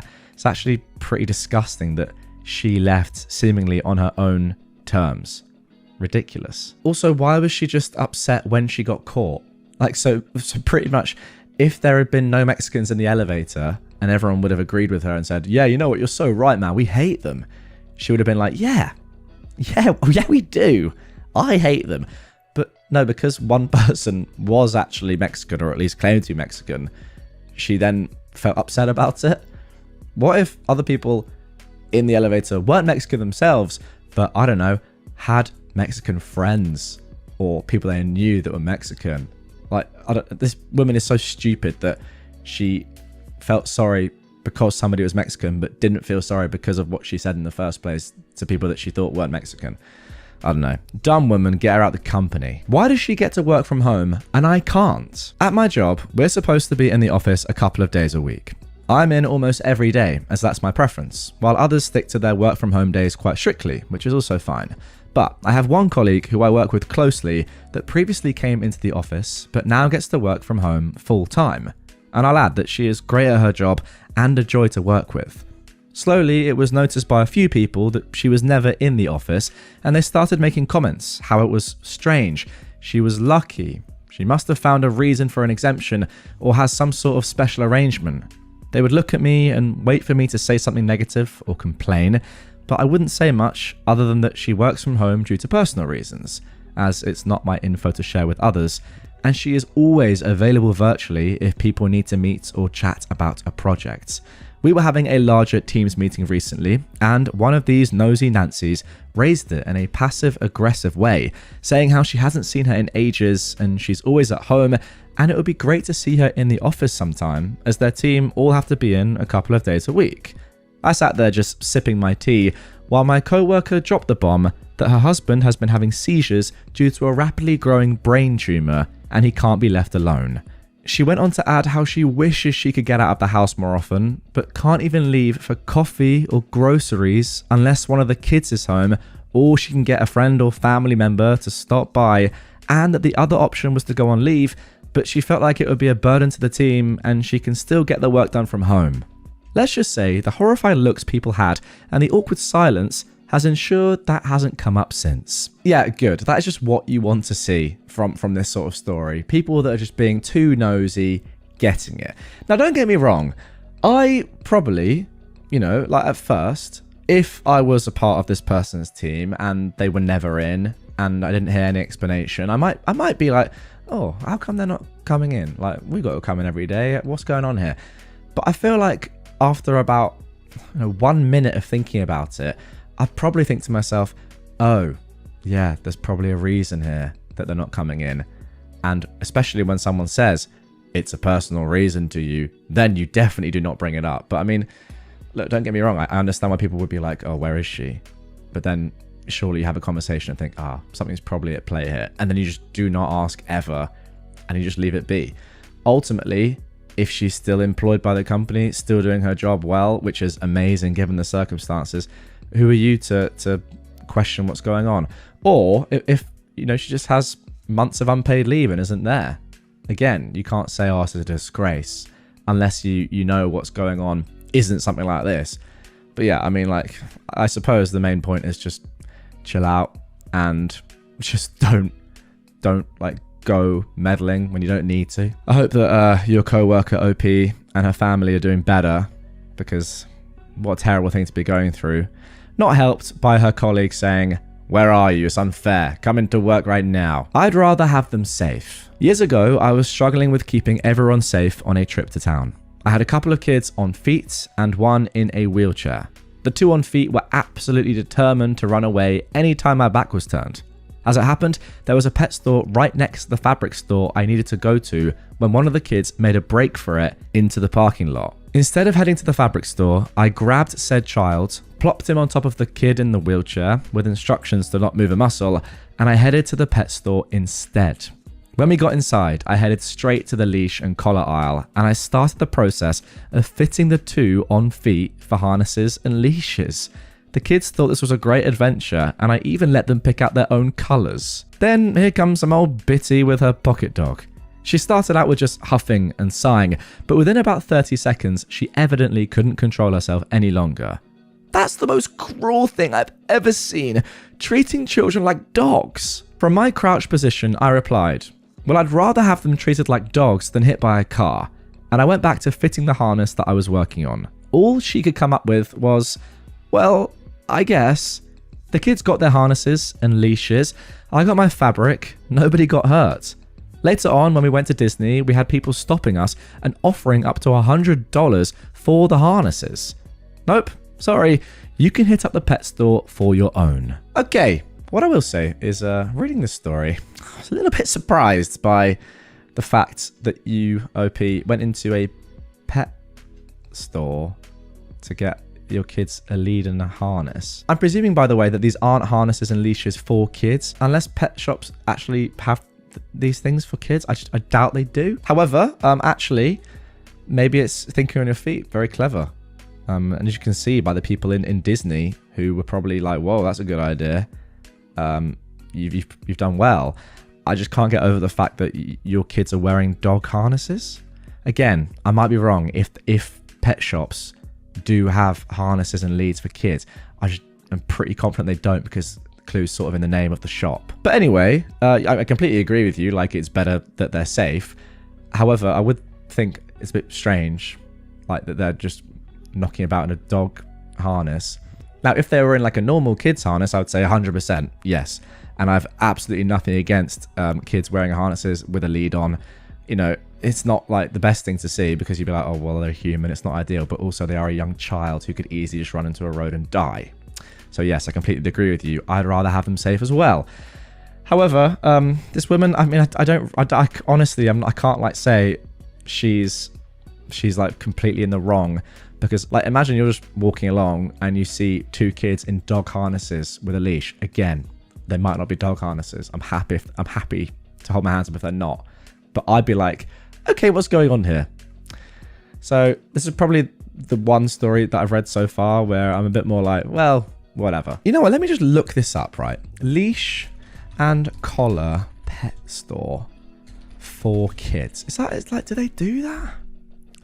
They can't. No, it's all pet collars. I'm not being an idiot here, am I? I guess a kid could wear... This is the thing. Actually, like, is a dog harness... Would it not fit on a kid? I mean, it's pretty similar. You just put your arms through it. Maybe I take it back somewhat. Maybe it wouldn't look that weird. And also, I have to remember this. The kid doesn't have to walk on all fours like a dog. It's a great point there. Anyway, let's move on to the next story. Another post reminded me of my blind friend's story about getting her eyes examined. A friend of mine is BLIND blind, like both eyes removed as a toddler with no memory of vision blind. She has prosthetic eyes for both appearance and maintaining the sockets. I'm not exactly sure what it means, but apparently it can cause problems not having orbs in the orbital sockets. She told me the story of how once she went into her eye doctor, obviously to check on her sockets and other anatomy, not her eyes. And the new to her assistant that checked her in asked her to do a routine vision check.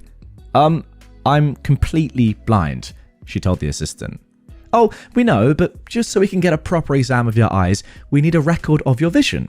My friend kept insisting she was so very, very blind. The assistant kept insisting they needed the exam to check on her eyes. Finally, fed up, my friend popped out one of her prosthetic eyes and held it out to the assistant and said, "Here, now you can examine it all you want." The doctor was apparently apologetic.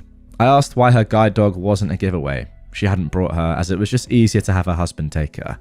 I don't know how her needing the assistant to guide her to the room wasn't a hint, but well, I guess she figured it out eventually. Now this sort of story I do not get at all, because I would feel like as soon as like you go in to an optometrist or whatever they're called, I've forgotten the word, and you check in or whatever and you say, yeah, I've got an appointment. Then they ask for your name and then surely immediately your information comes up with the fact that you are BLIND and you have two prosthetic eyes. So the assistant knows that. If you're brand new and your prosthetics are really good and you say, I'm blind, and you don't actually actively explain, like, I have two prosthetic eyes, I don't really, like, the assistant can just say what she said and that's all right. Like, you haven't actually, like, when you say you're completely blind, I don't know. I kind of get it from the assistant. Like, she might be like, well, we'll just do an examination for other reasons of your eye, etc., etc. Because completely blind, I mean, that is like, completely is a subjective word when someone is telling it to you. However, if you just said to them, I have two prosthetic eyes, then she would have been like, okay, well, obviously you can't see. However, I feel like it should have just been on your records anyway. The eye test itself would have been very funny, and I kind of feel like you should have just gone through with it and just taken the mick.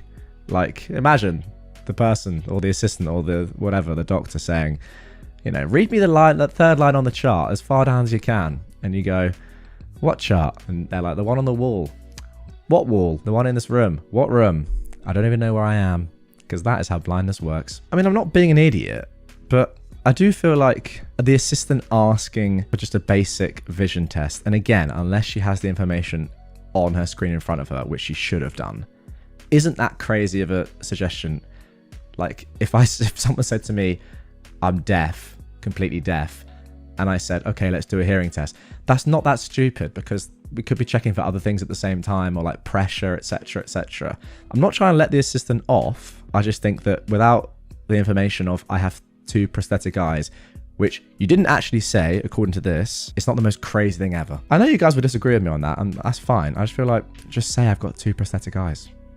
There you go. Now for our final story of this one. Unsolicited family planning advice didn't get him an answer he liked. A couple of months ago, I went out to visit my parents and some family for the holidays. I took an evening to go and visit my aunt and her husband during our trip. Now, I love my aunt's husband. He's a fantastic and loving dad and grandfather, and has always been one of my favourite people. He's pretty solid in his religious faith, but it translates into love, and he supports their family in a way that I've always been envious of. Both my kids are unplanned, having been told before the first that I couldn't have kids, and then my youngest is here despite 3 birth control methods failing, including a condom, planned B, and a month of the patch. We had another pregnancy less than a year after my youngest was born from failed birth control that I terminated, and my partner went for a vasectomy a month after that. My partner and I currently pay more in daycare than our mortgage, and our oldest also has an autoimmune condition. We have no familial support system. We're just barely making it financially and mentally, so we have decided that our youngest is definitely our last. During this visit, my aunt took my oldest to go work on her Lego advent calendar, while I chatted with her husband, Paul, in the living room, and my toddler played with the dogs. We discussed how cute my little one was, and Paul asked if we were having any more. Now, all my family knows how my last pregnancy ended. I'm not ashamed of it, so he actually already knew this before asking. I told him, no, my 2 were more than enough, and my partner is sterile now. We don't have the support or funds to care for another without making the 2 we have suffer. He said, you never know, the next one could be an angel. And I shot back before I could catch myself. Technically, the next one is an angel. Oh, wow. What a line, by the way. That might be one of the best single lines of rebuttal I've ever heard. That just sums up this subreddit so well. Wow. That is just 7 words that are just plucked from heaven, for want of a better phrase, but just pure perfection from OP. Sorry. That is just phenomenal. Anyway, we both had a cringe face for a moment, and then he quickly moved on to a new topic of conversation. I know he meant well because he loves his family and grandbabies. His family is everything to him. But it's like it didn't click that most people don't have a supportive family, and having kids these days is expensive and exhausting, even with support. Okay, and there we go. What a way to end this one. As I said, one of the most generational lines I've ever read, and I don't use the word generational lightly. Phenomenal stuff. Terrible from Paul, like absolutely terrible. The fact that he knew about you terminating your last pregnancy and still said that is disgusting. But also, I've got to say well done to you, because that is such a sensible decision you've made. Like, so many people, I feel like, do not give the required thought to having a child. And even when they've had a couple of children, they think, okay, I'll go again. And you make such a good point about it affecting your children's lives if you have a third one, because you're not going to make any more money per se.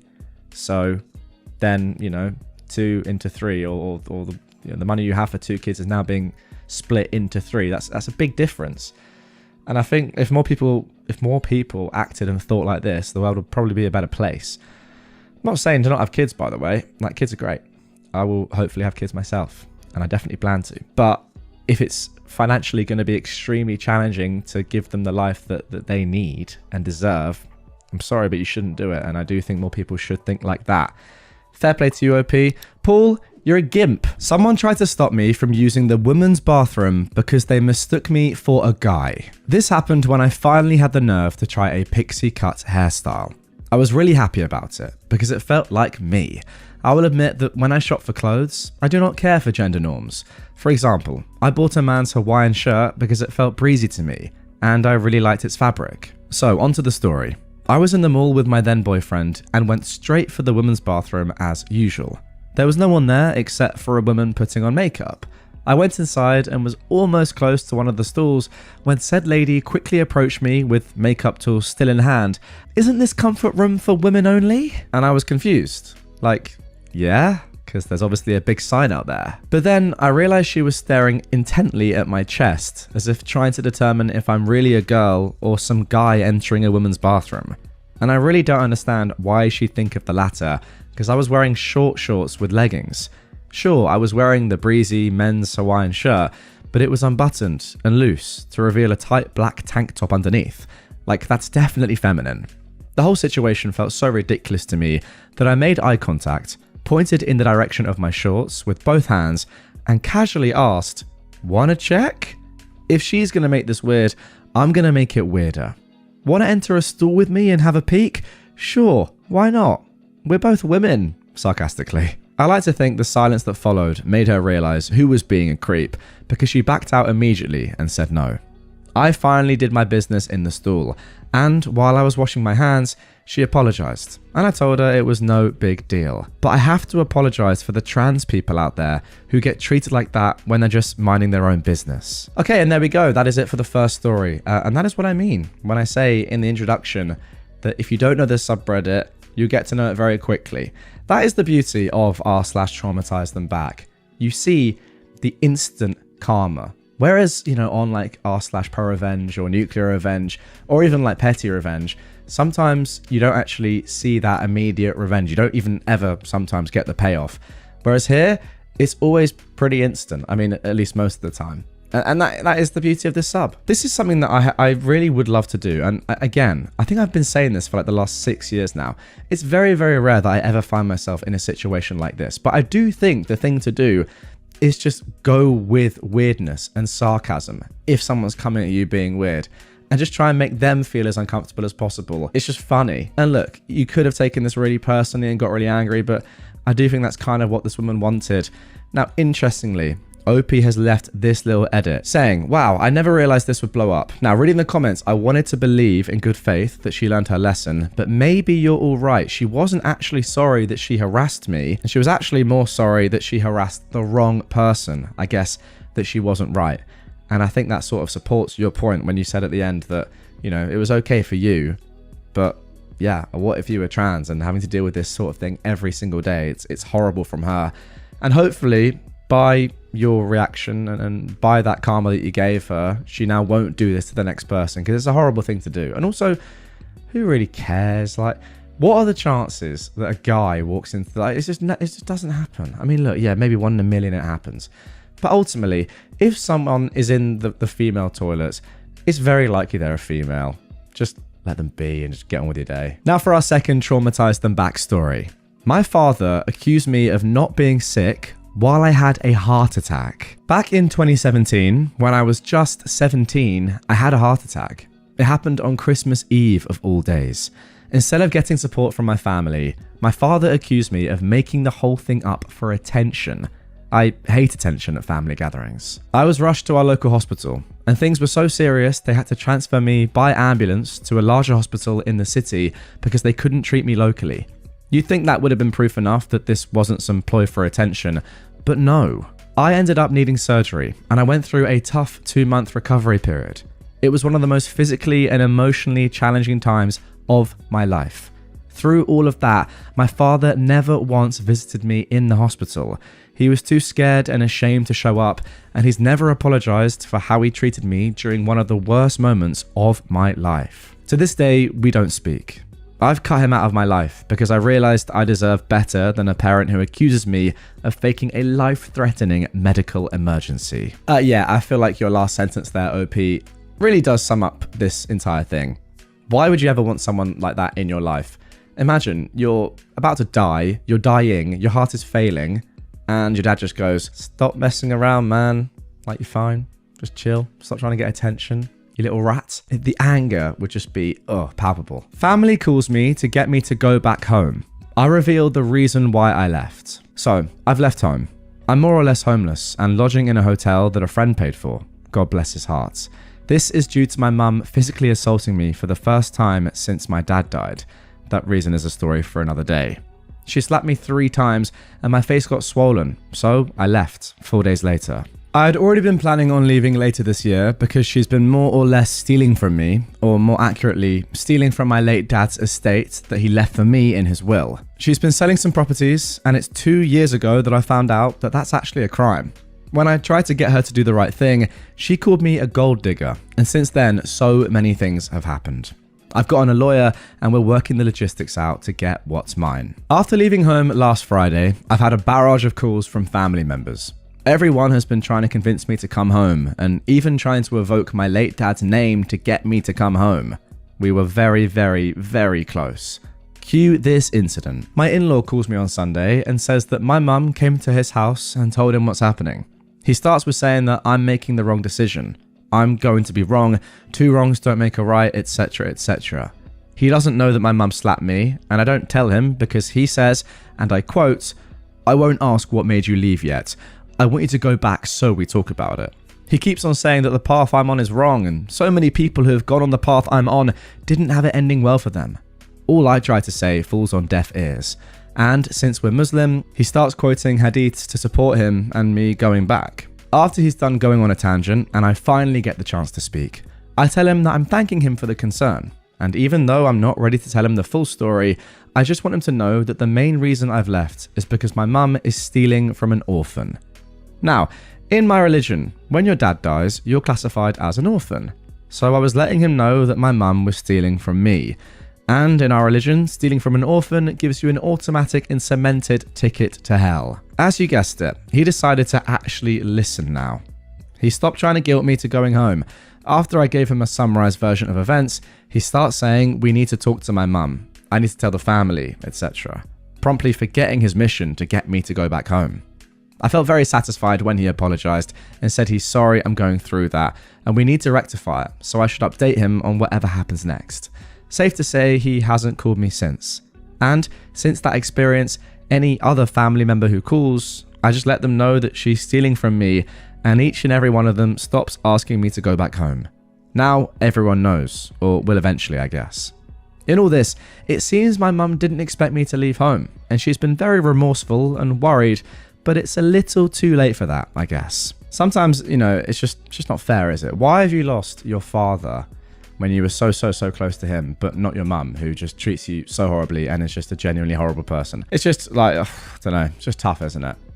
So look, you're dealing with all that grief and the fact that you've lost, maybe the person that was closest to you in your life, definitely your closest parent or I presume family member.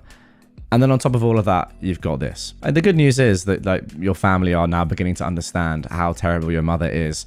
And, I kind of get it from their perspective a little bit. They're hearing these things from your mum, and then she's like, please try and get my kid back. I don't know why they've left. So then they're trying to get you back, which it makes sense. But then after hearing the truth, I'm glad that they're switching sides and actually understanding what's happened and why you've made those decisions. So yeah, again, the main point is it's just a very, very sad situation. But you've done well. You've made the right choice and you're out of there. So fair play to you, OP.